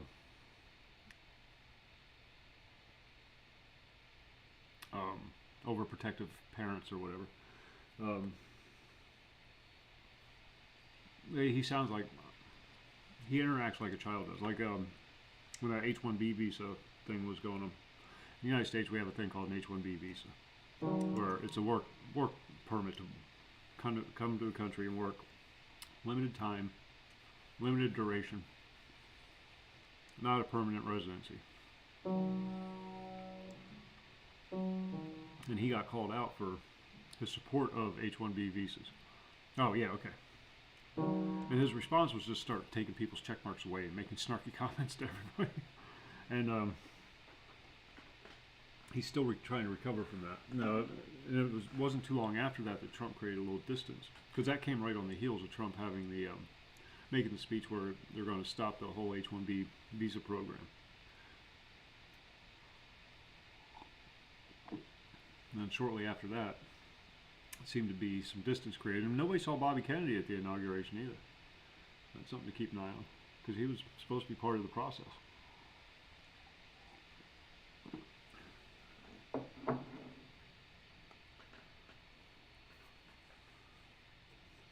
In fact, I haven't seen anything from him, social media or anything.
Yeah, it is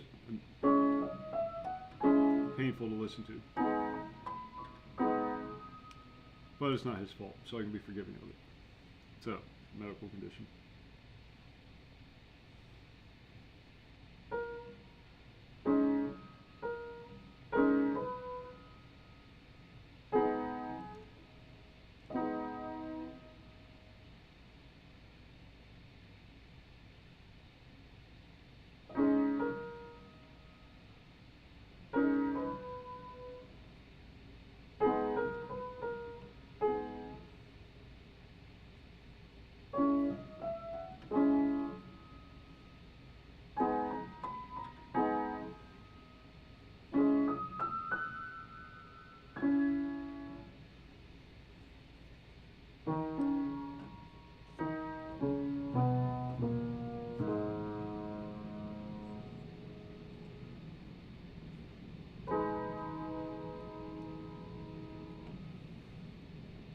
Yeah, he has some kind of issue with it in his throat. I don't know what it is, some medical condition. I read about it once before. I think that's what pushed him into being such a health nut. The guy's a freaking monster. Under that three-piece suit, he's a freaking beast. I guess nobody wears three-piece suits anymore. Especially considering how old he is. Him and Trump are very similar in age.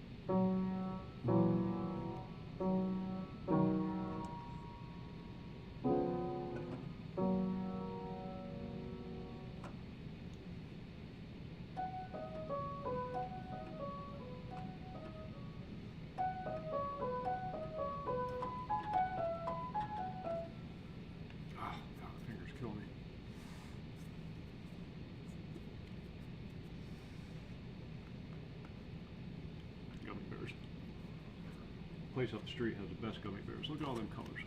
Where are we at here? Look at all them colors.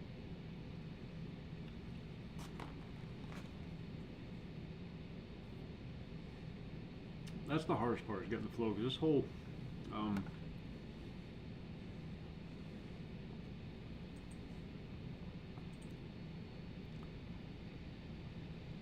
this, I don't, can you see the mouse when I wave it over the thing? Probably not. But that curved line that goes across the top of that very first bar there, that curved line, that means it's all supposed to flow together.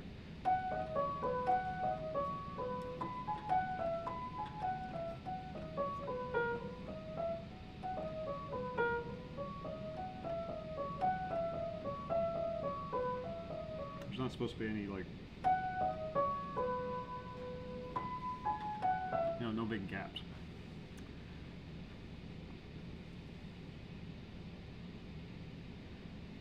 Now you can kind of see what I mean. On the top of that first stanza there, where's my finger? Oh, never mind. It's too hard to do. There's a long curved line that goes across the entire bar, and then there's another one that goes across the second half of the bar. Those parts.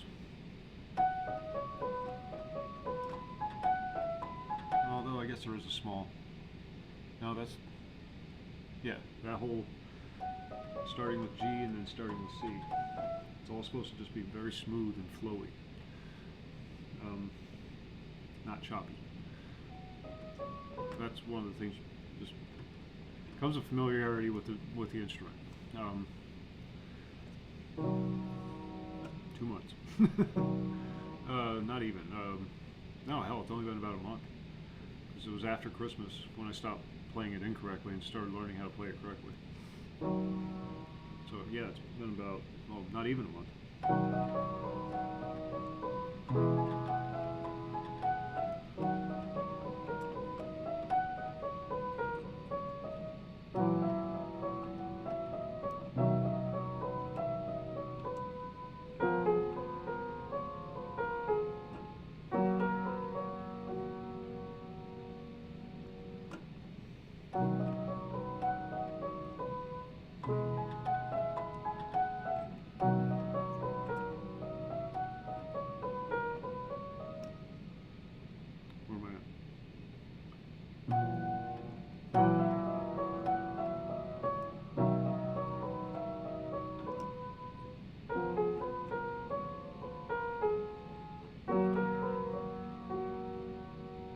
And some of those skips, granted, a lot of them are just me, but some of the skips are the piano itself.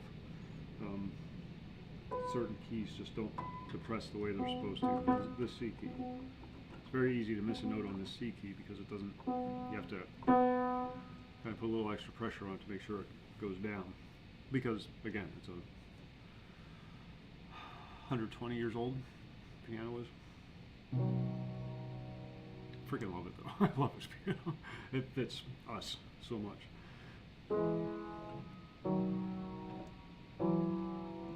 Old, a little rough around the edges.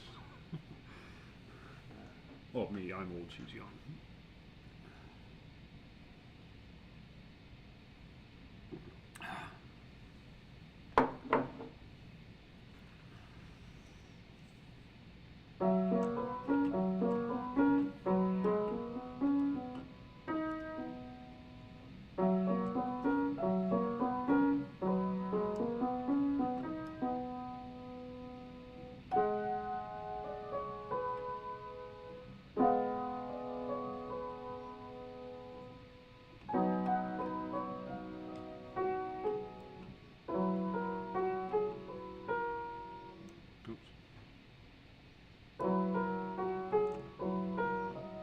Keep forgetting there's a double tap there.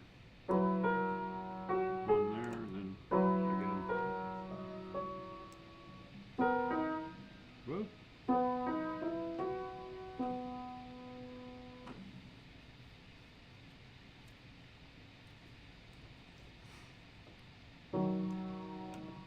My family has been very patient with me.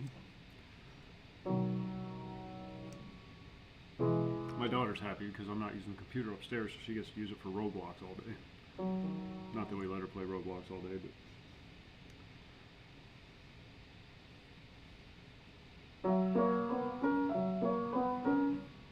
I see in the Discord, always shows me as playing Roblox. It's not me, it's my daughter.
Love that last note. I don't know, it just sounds so rich.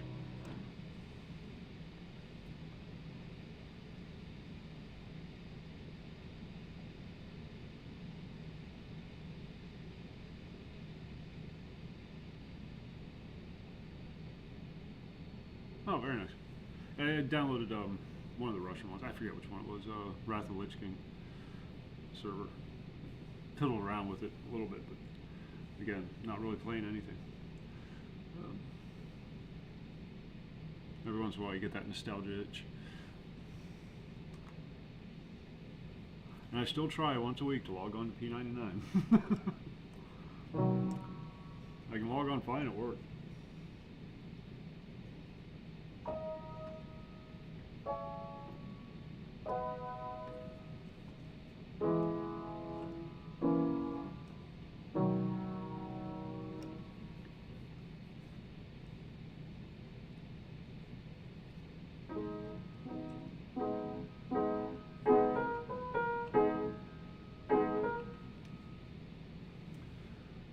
Bear with me just a second. Let's see if I can find something.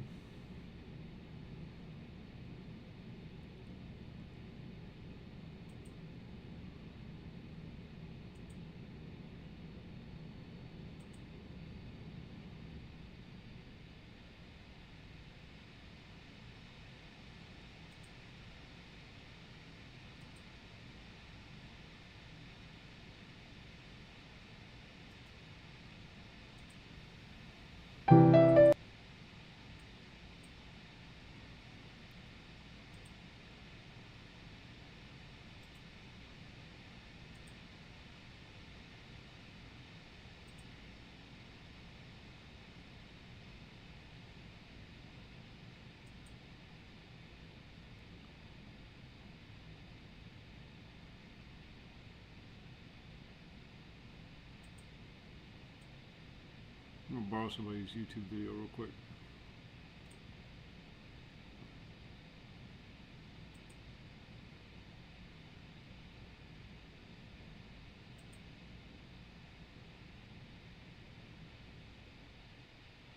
What the hell's going on?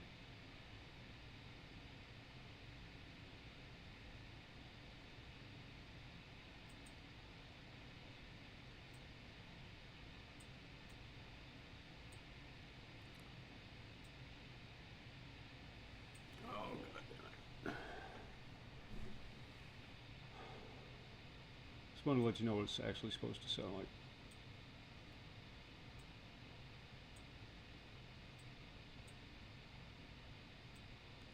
Bear with me.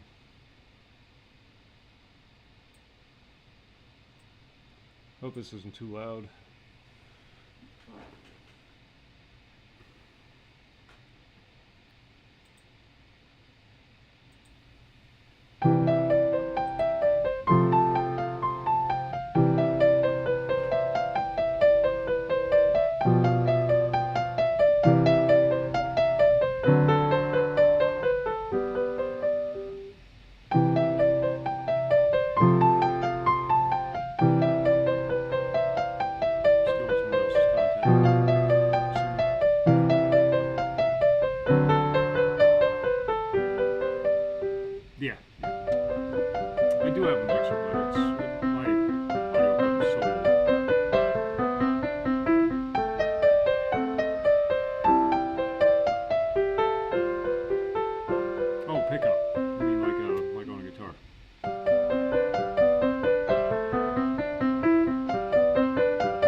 That's how it's supposed to sound.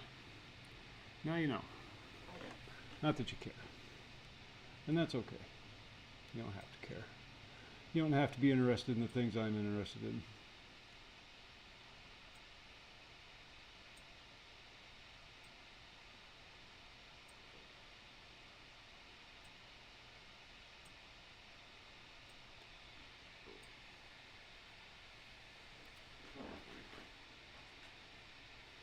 There's a lot of strings in the piano though. How are you going to get a pickup underneath all of them? Or is it just a long bar that goes across the entire thing? I have no idea. I honestly have no idea. This music thing is all new to me. Never been musically inclined.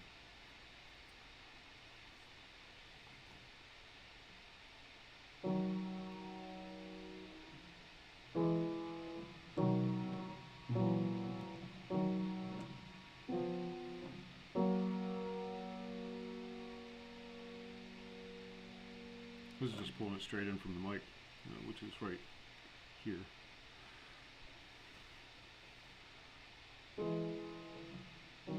Maybe I should shove the mic down inside. Huh? Think that would work?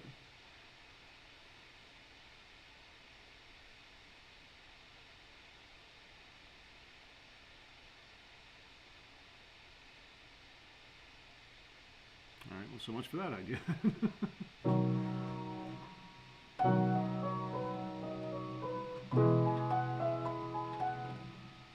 This one.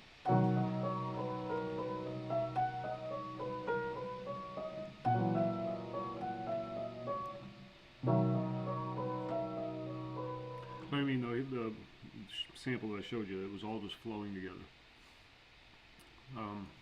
Mine's chopped. There's this segment, and then this segment, and then this segment. And every time there's a chord shift.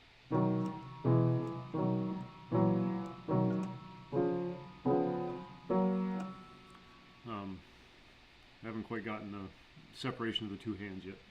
There's exercises you can do. C and C.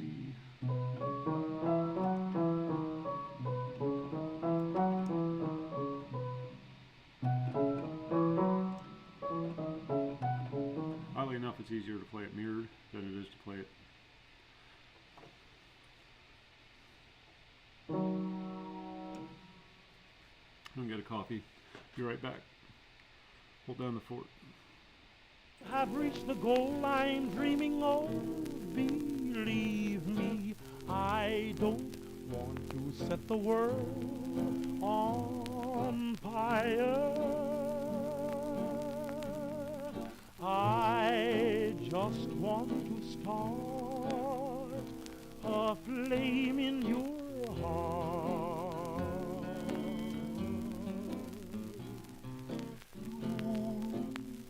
I don't want to set the world on fire, honey. I just want to start a great big flame deep down in your heart. You see,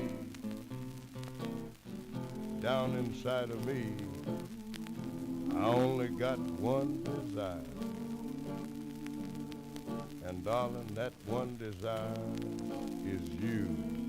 And I know nobody else ain't gonna do. I've lost all ambition for worldly acclaim. I just wanna be the one you love. And with your admission that you feel the same, I'll have reached the goal I'm dreaming of. Believe me, I don't want to set the world on fire. I just want to start a flame in your heart.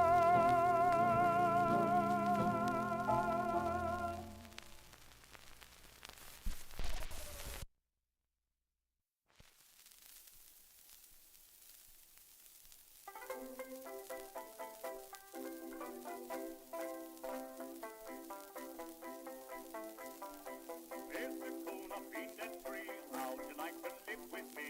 Soon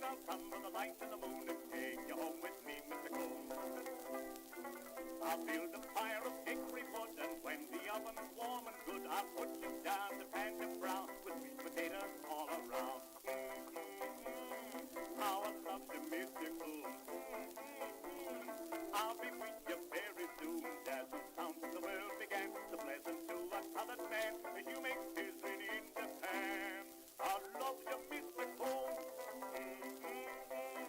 How I love you, Mr. Coon. I'll be with you very soon. There's a sound since the world began, so pleasant to a colored man as you make sizzling in the pan. I love you, Mr. Coon. I've watched you growing fat each day. It's time for you, your craft to stay. For you and I is going to be much together presently. I love you, Mr. Coon, I do. You're sweet to me as honeydew, which the bumblebee so loves to sip. Oh, come on, there we go. All right. We're not the same makeup piano, so then two different voices is to be. This one's out of tune. I know for a fact it's out of tune. I downloaded a tuner app, and everything is like a half note out of tune or more. The last recorded instance of it being tuned was 1956, so it's probably out of tune. Especially with ever-changing weather in Pennsylvania. Humid in the summer, dry in the winter. Probably wreaks havoc with it. But I think next month we're going to have somebody come in and give it a good tune-up. At least as good as he can. I'm not expecting miracles.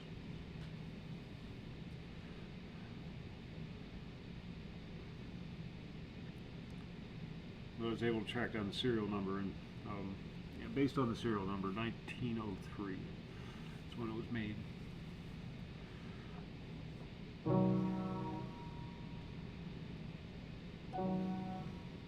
Most of the furniture in our house is at least 75 years old. It's just what my wife likes. She likes old things like me. The house itself is probably 130 years old. And you know, by European standards, that's just a drop in the bucket, but it's pretty old by American standards.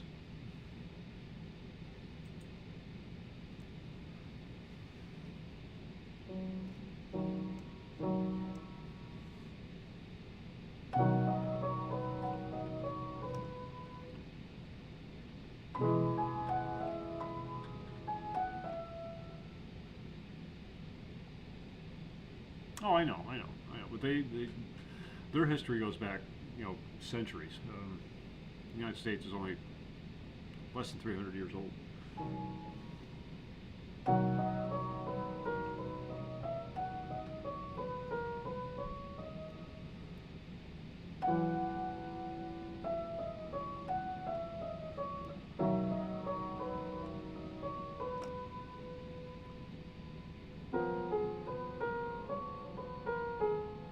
Oh, Canada, same thing. Same thing up there is. It's a relatively young country.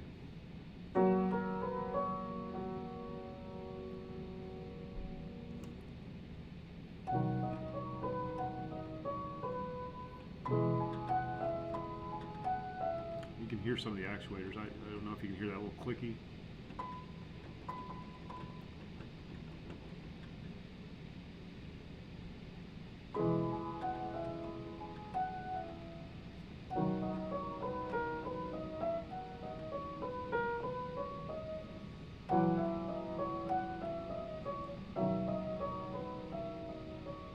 Right, yeah, Gathorn has history. Oops.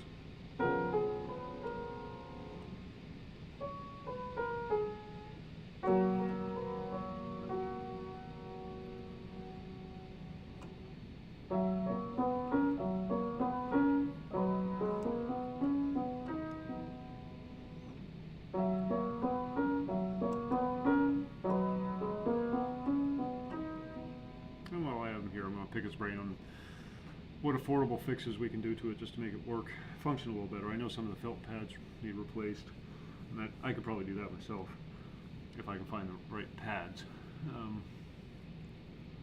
Unless it's just a universal thing. I don't know. I don't know a damn thing about it. Some of the actuator arms need tightened up or adjusted, probably bent. I imagine over 100 years of the same key being pounded against strings, that eventually our arm's going to start to warp.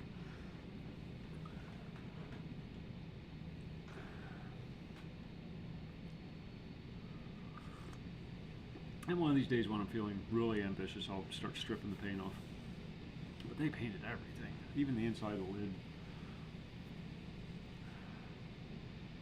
I used to see us moving this damn thing. It was hilarious. It was like a Three Stooges sketch.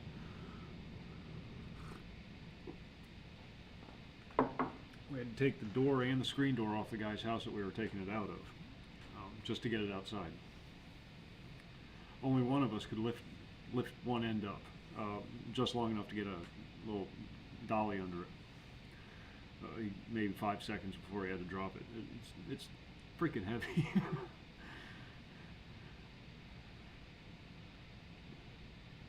So he'd lift that side up, quickly shove a dolly under it, lift the other side up, quickly shove a dolly under it, bring it into the house. One of the dollies, the supports for the wheels, crushed, went through one of the floorboards.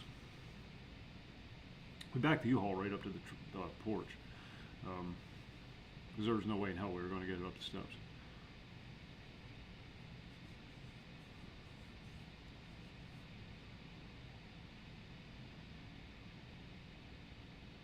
Are they acoustic or guitar? Just I can't get my mind around guitar. The fingering on the frets. I no idea. It doesn't make any sense to me. I've tried. Oh, okay. Well, you have to have an acoustic. What if you get invited onto MTV Unplugged?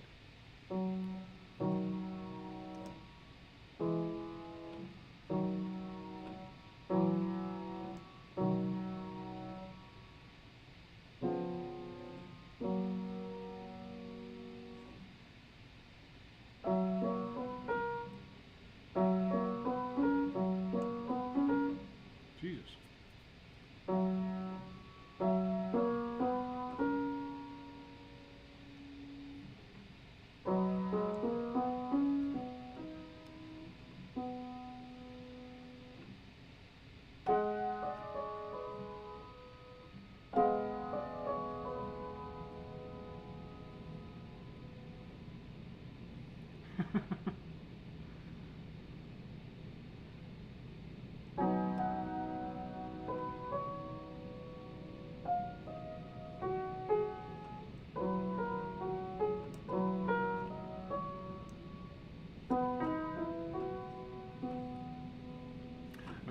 We got this from my mom. I mentioned a few months back that my mom was coming up for a couple weeks. Her last visit home. She got too old to make the trip anymore. But it's her fault that we got this, because she was dead set on us getting a piano. And I'm like, that's all well and good, but somebody has to move the piano. You're not the one moving the piano. I hate moving pianos. So she finds the heaviest freaking piano she can find on Facebook Marketplace. Says, let's get that one. It's only $50. Yeah, you know why it's only $50? Because it costs you $300 to move the damn thing, which is how much it cost me to move the damn thing.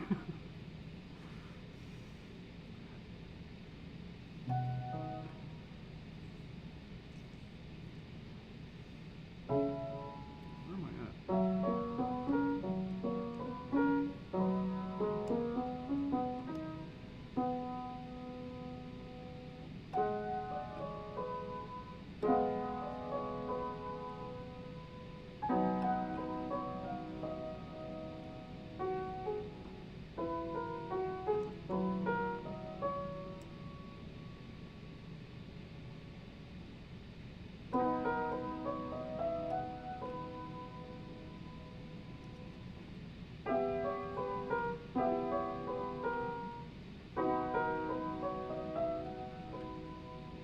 But I've always wanted one.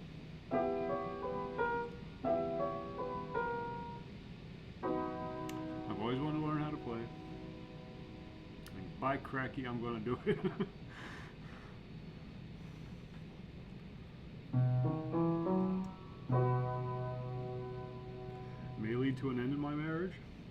That's a risk I'm willing to take. Actually, she likes listening to me play. They sit in the living room and do their own little thing at the end of the day while I'm out here plinking away. And when I'm not playing, they get twitchy because they can't hear the piano playing.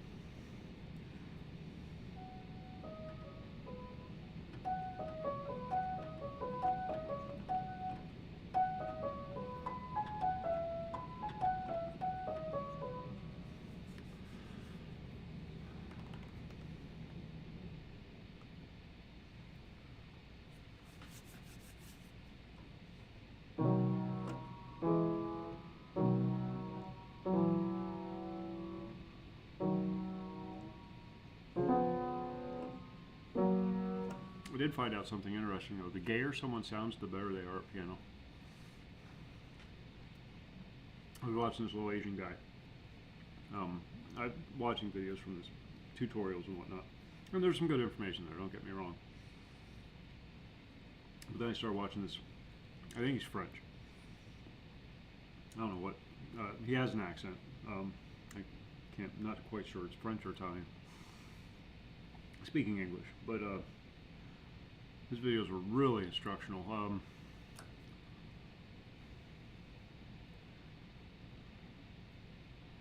Yeah, that's the thing. Why don't you learn a song that I know? And I said, well, let me learn how to play it first, and then I will learn any song you want. The first song they give me, Baby Shark. Can you play Baby Shark for us? Shut up. It's just the same note over and over and over again. I downloaded the sheet music for it. Did find the sheet music for O Canada though. There's this really weird bit at the end where both hands are just doing this quick trill of multiple notes in succession. And they're stacked on top of each other like the chord is. But they're played, what's that called? I forget what it's called. Where you play them all very quickly, one at a time.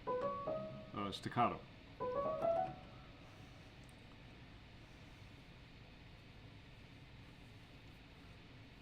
It's the very last chord in the song.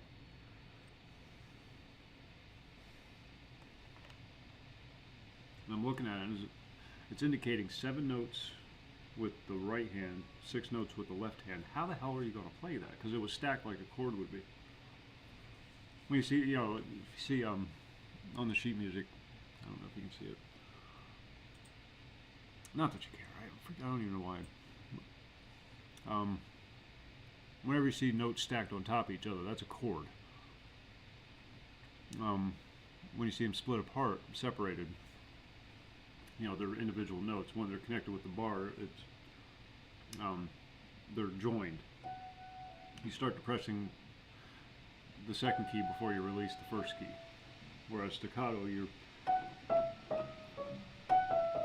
the difference?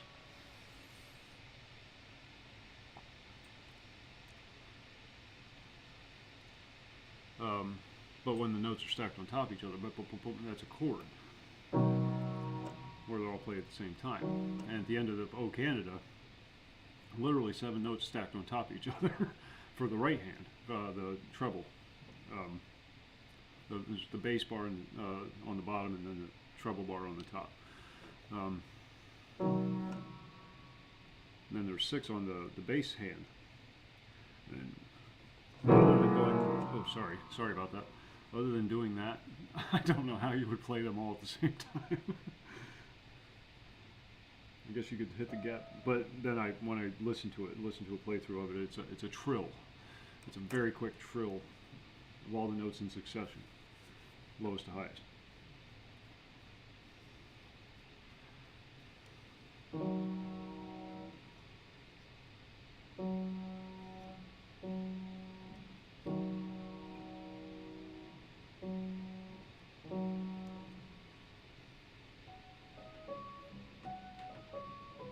Staccato is, whereas when you connect them with a bar, it's supposed to flow from one note to the next.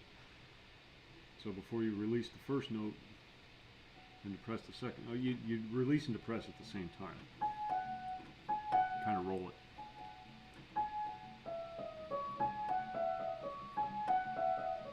And doing the hand gestures actually does help. I know it looks silly, but it actually does help with certain parts. That's what I liked about the guy with the funny accent. I think he's French. But he told you when you're playing, your hands don't stay static. You don't lock your wrists. You gotta let your wrists flow up and down with the music. You know, if you're going up, you drift. Let your wrist drift. I don't have the spatial memory to just be able to pick out the keys though yet. It takes time. You know, I see these guys and they're looking up their sheet music and they're just plinking, playing all these notes really fast, rapid succession. I'm like, how is that even humanly possible? But I got enough time in now that I know that it's really freaking difficult to do that. I can't even play. That's as fast as I can do that. And it's supposed to be even faster than that. It's supposed to just be a blur of noise.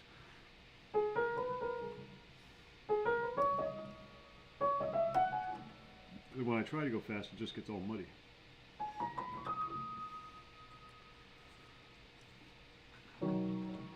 But it's because I've been playing for 18 years. Do it in their sleep. I don't know if I have 18 years left.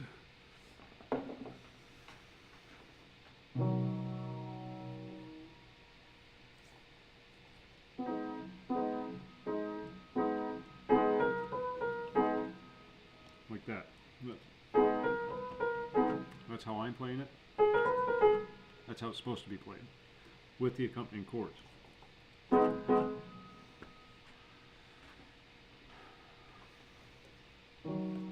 else? What else is going on in the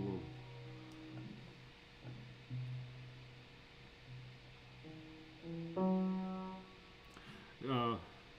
The pardons that Joe Biden's been issuing, left, right, and center, over 8,000 of them. More than all presidents in history combined, I think, or very close to it. Just handing them out like a Pez dispenser. Come to find out that those who haven't been convicted of a crime aren't subject to a pardon. You can't be pardoned for a crime that you haven't been convicted of yet. So there may be a legal standing there to get Fauci thrown in prison. And Hunter. Although he can pardon Hunter for the tax evasion charges, which is all he's been charged with so far, and convicted.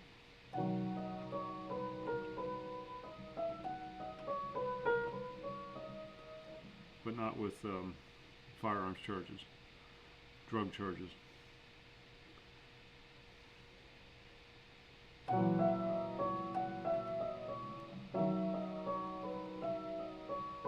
Of course, he also said Hillary was going to jail, so.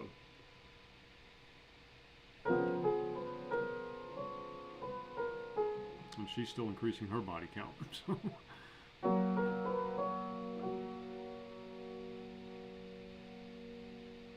Oh, I know, he went batshit insane.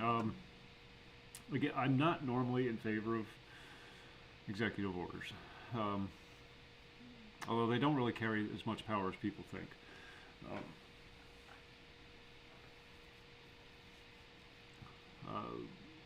President can't unilaterally make a law.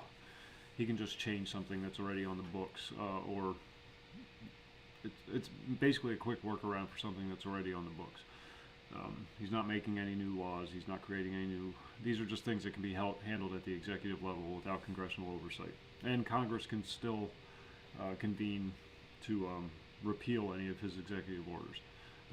Congress in the United States has ultimate lawmaking power.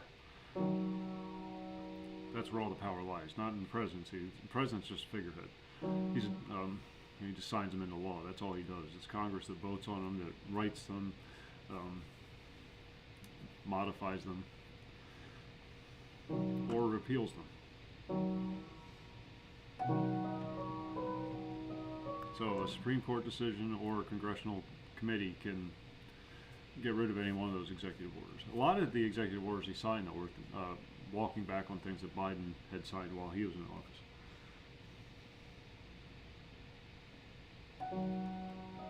He effectively shut down the southern border, though. Don't worry, Canada can still come across. It's just going to cost you 25% more now.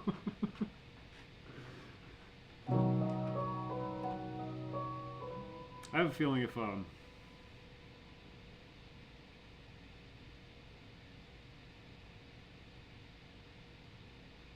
yeah, they did. Yeah. Weren't even trying to hide it. Oh, it was too little, too late at that point, though. There was such a major sweep, state level and federal level, even local level in a lot of areas. The people had unilaterally spoken. We're tired of it, and something's got to change. I mean, it was overwhelming. 5 million votes, I think, which, you know, considering we only have like 40 million registered voters in the United States out of 340 million people.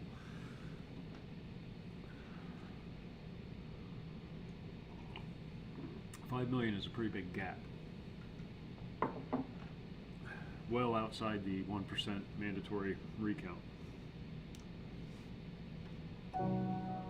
Not to mention all the state, the Senate or congressional seats that flipped, and all the state seats that flipped Republican, gubernatorial positions, state Congress positions.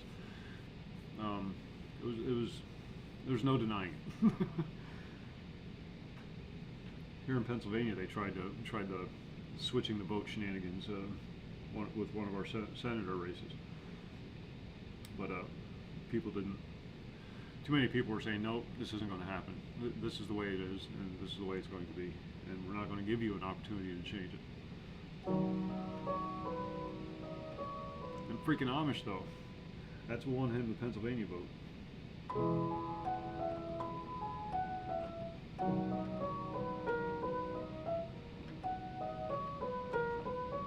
Do you really have Amish in Canada? I saw it on Letterkenny.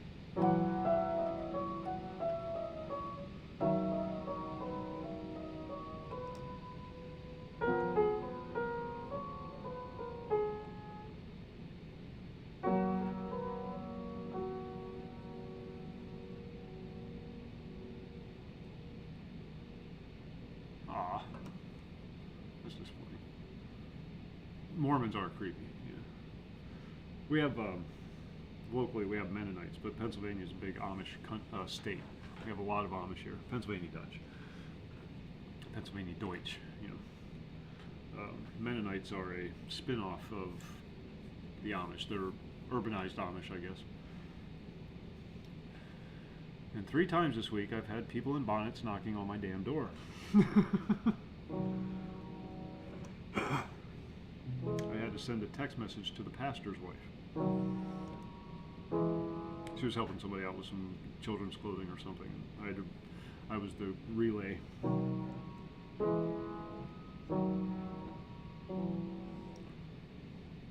My daughter goes to their church. We're not religious, by the way. Not that I'm opposed to it. I have no qualms with religion, except the Jews.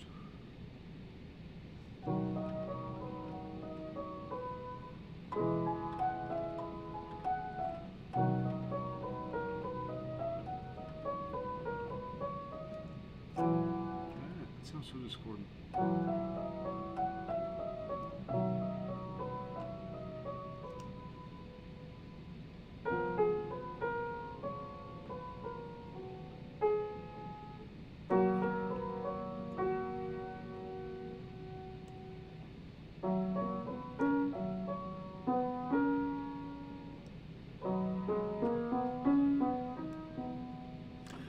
Wife and I were talking about that.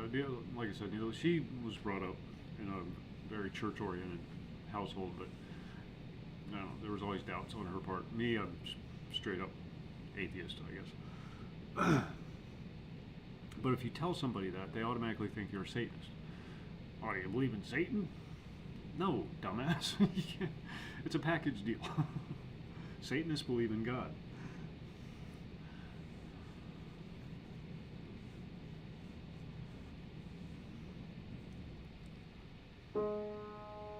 I hate being associated with atheists because they're so cringe. Very cringy people.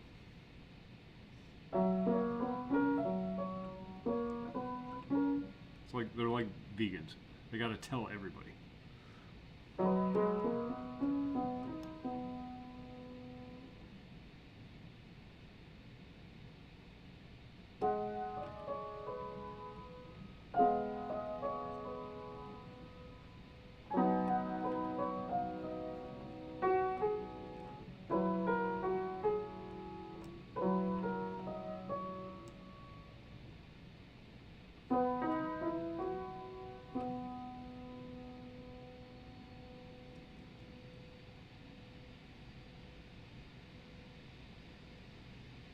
Well, then why are they putting statues up? For conservatives to behead.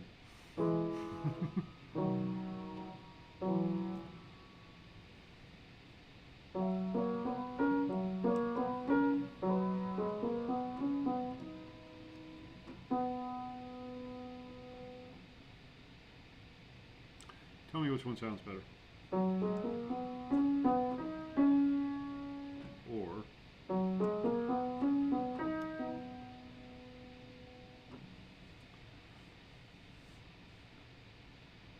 of course he was. Of course he was. I'm guessing he didn't take it too seriously either. You like the second one better?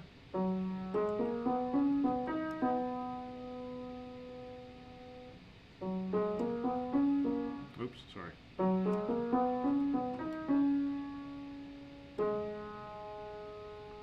That's why I think the D sounds better, because it's immediately followed by an A. And the two just go together so nicely.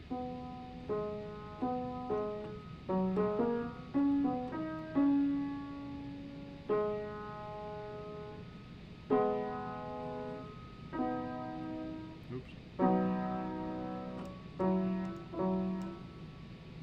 Okay. It's supposed to be the C. I misread. Oh, I told you I misread it first, and it was just locked in my head from that point forward.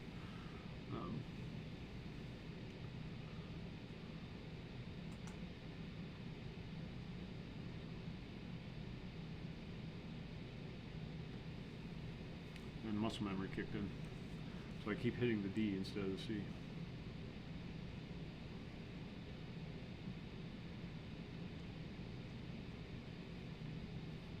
Where was I?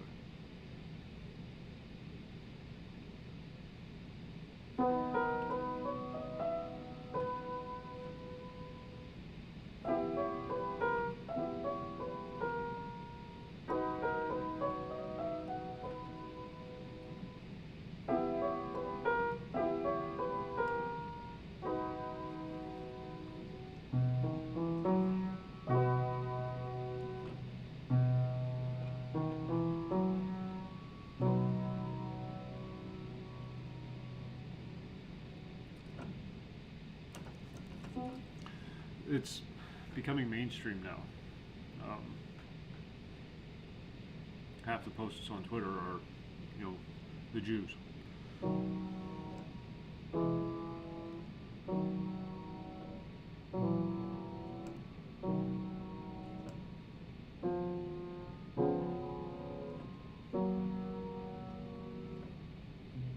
That was the real reason behind the supposed TikTok ban.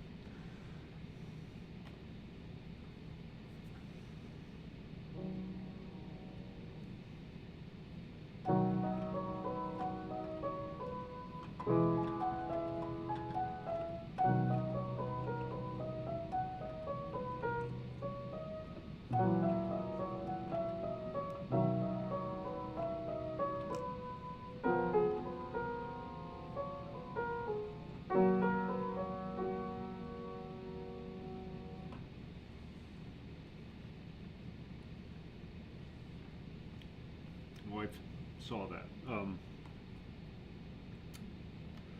She had an awakening moment, I guess, when, not so much when our first daughter was born, more so when our second one was born. How important traditional gender roles are to maintaining a healthy, stable family. And she's embraced it, 100%. And as a result, I get fresh baked bread 3 days a week. Yeah, bitches.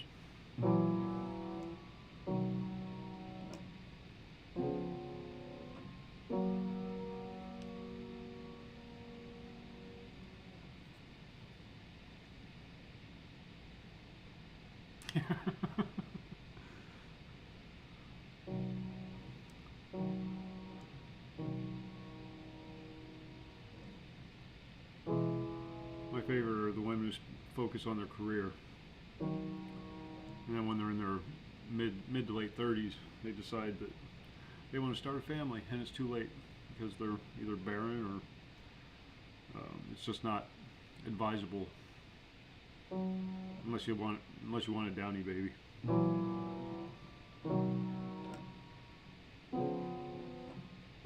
So after 35, the risks of Down syndrome and whatnot drastically increase. Not to say you can't have a perfectly healthy, normal child after 35. Of course you can. Women have had children as high, mid to late 40s, 60. One lady was 60 years old when she gave birth.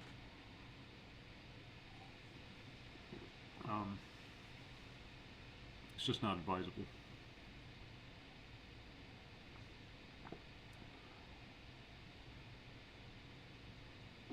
There's a wall.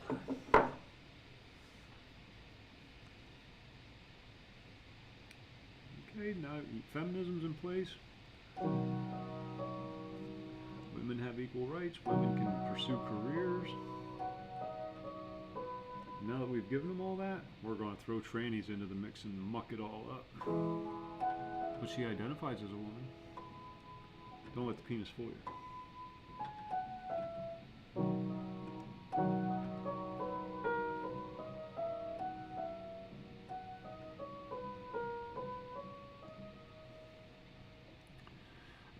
One of the big things that companies want to avoid when investing in an employee is an employee that's going to leave early, before their retirement age.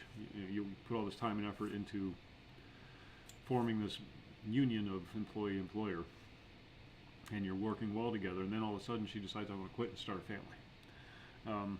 Okay, well, we've got all this time and money invested in you, now we have to hire somebody else and start from scratch with a whole new person.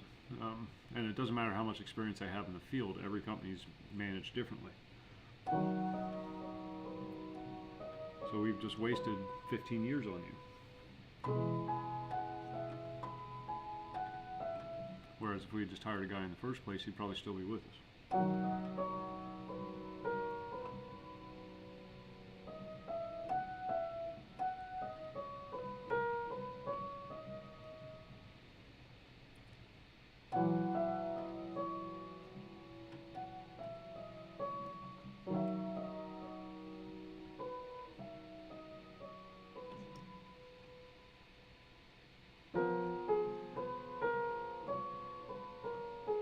Something my wife takes literally. She makes her own butter. She doesn't use a churn though, she uses a mixer. Same process.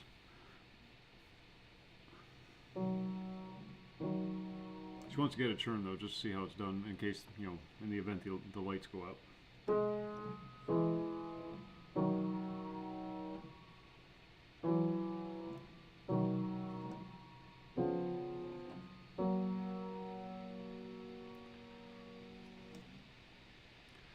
Better than I deserve. That's for damn sure.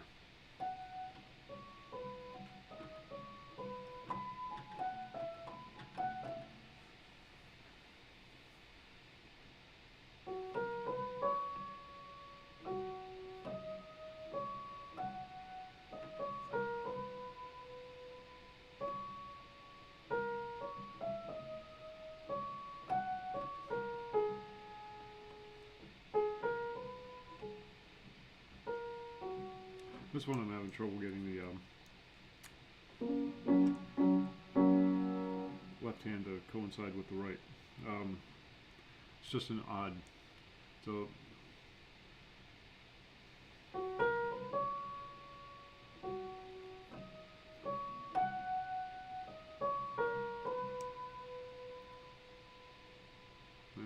this 4-beat.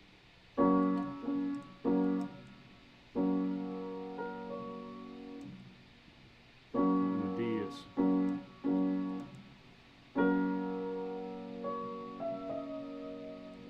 whatever. It's awkward.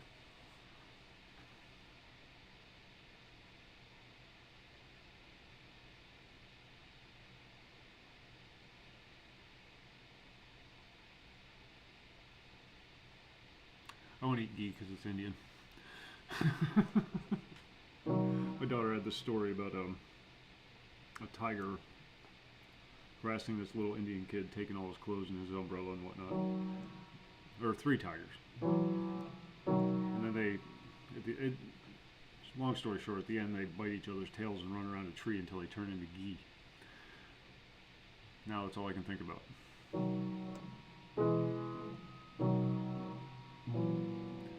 Owner of the store swears by it though. He's Indian. He said his mom always, that's all she used growing up. He grew up in one of those little back country villages in India. They still pooped in the streets, but it wasn't as bad because it wasn't paved.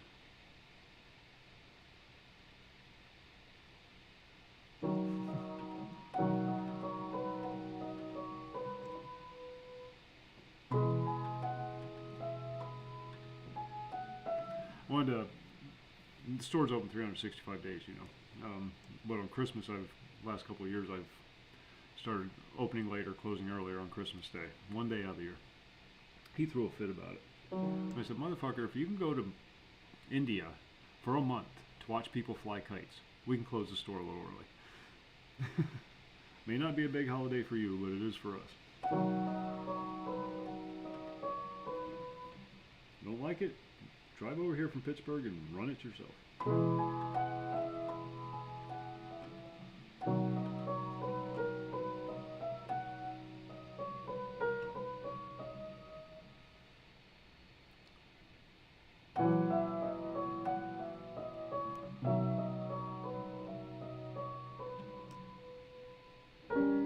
Whoa, what happened there?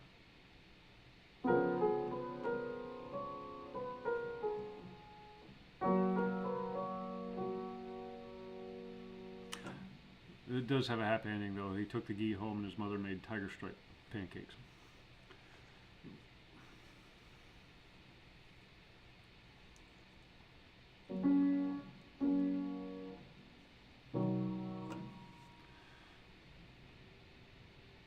Oh yeah, there's nothing you can do about it. I can quit. You know, those are your options. Either we either close early on Christmas or I quit. Your choice, not mine. I'm totally okay finding something else. Oh, all right. But not too early.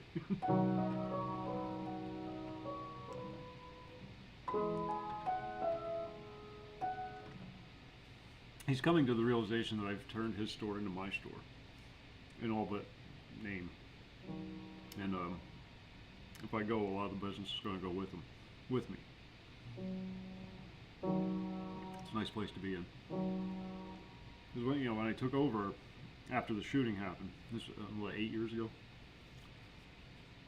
He was lucky if he was pulling in $300 a day.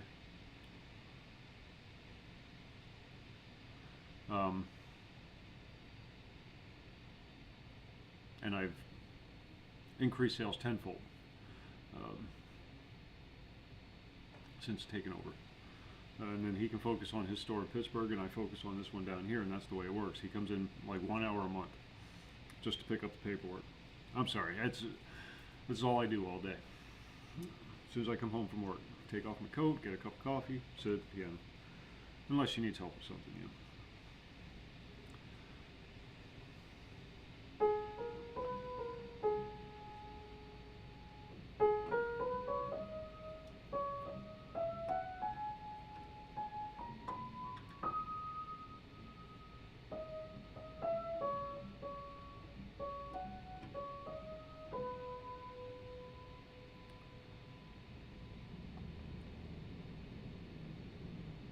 I may not be a very good accountant, but I'm a damn good salesman.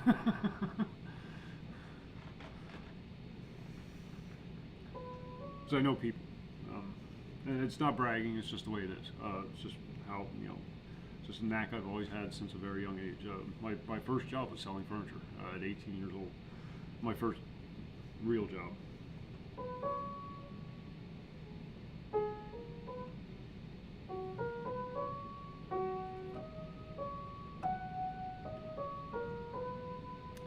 And I learned from one of the best in the business.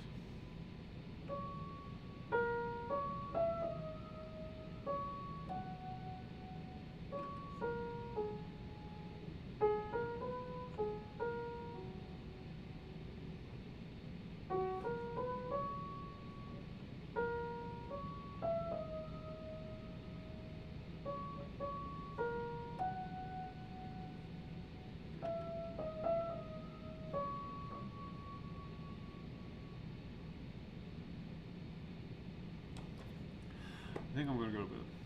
Thank you for hanging out with me. It was fun. I'll be probably back on sometime this week now that I know that I can do this.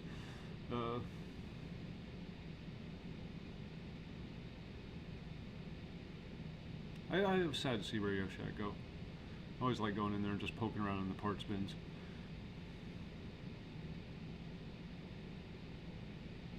Well, the furniture store I worked at, I actually owned it. There was 3 partners, me, my father, and then one other guy. And we were all equal partners in the business.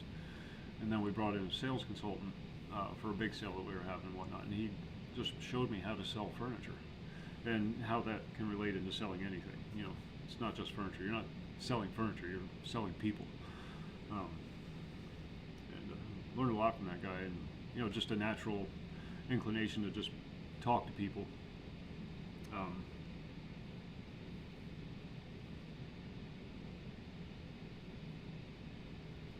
We made a fortune. It was great. We had going out of business sale for about 6 months. We were just making mad cash, and then we shut the store down, opened up a new one in the same location.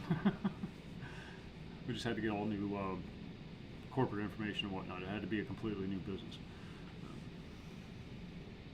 Loophole. So if you ever open up a store, immediately have, well, I don't know what the laws are in Canada, but immediately have a going out of business sale. You'll make money hand over fist, and then just open up another business, keep that going for a year or 2 off the proceeds, and then have another going out of business sale. We have limits here in the United States, how long you can have an actual, and that varies from state to state, but there's a limit to how long you can have a going out of business sale, because eventually you gotta shut the freaking doors. A legal limit. But like I said, it's getting a little late. I gotta get up for work in the morning. So thank you for hanging out with me. It was fun. Thank you for listening to me make noise. And I'll try to get back on later this week, maybe Friday night. Till then, you folks have a great rest of your week, and try to stay sane.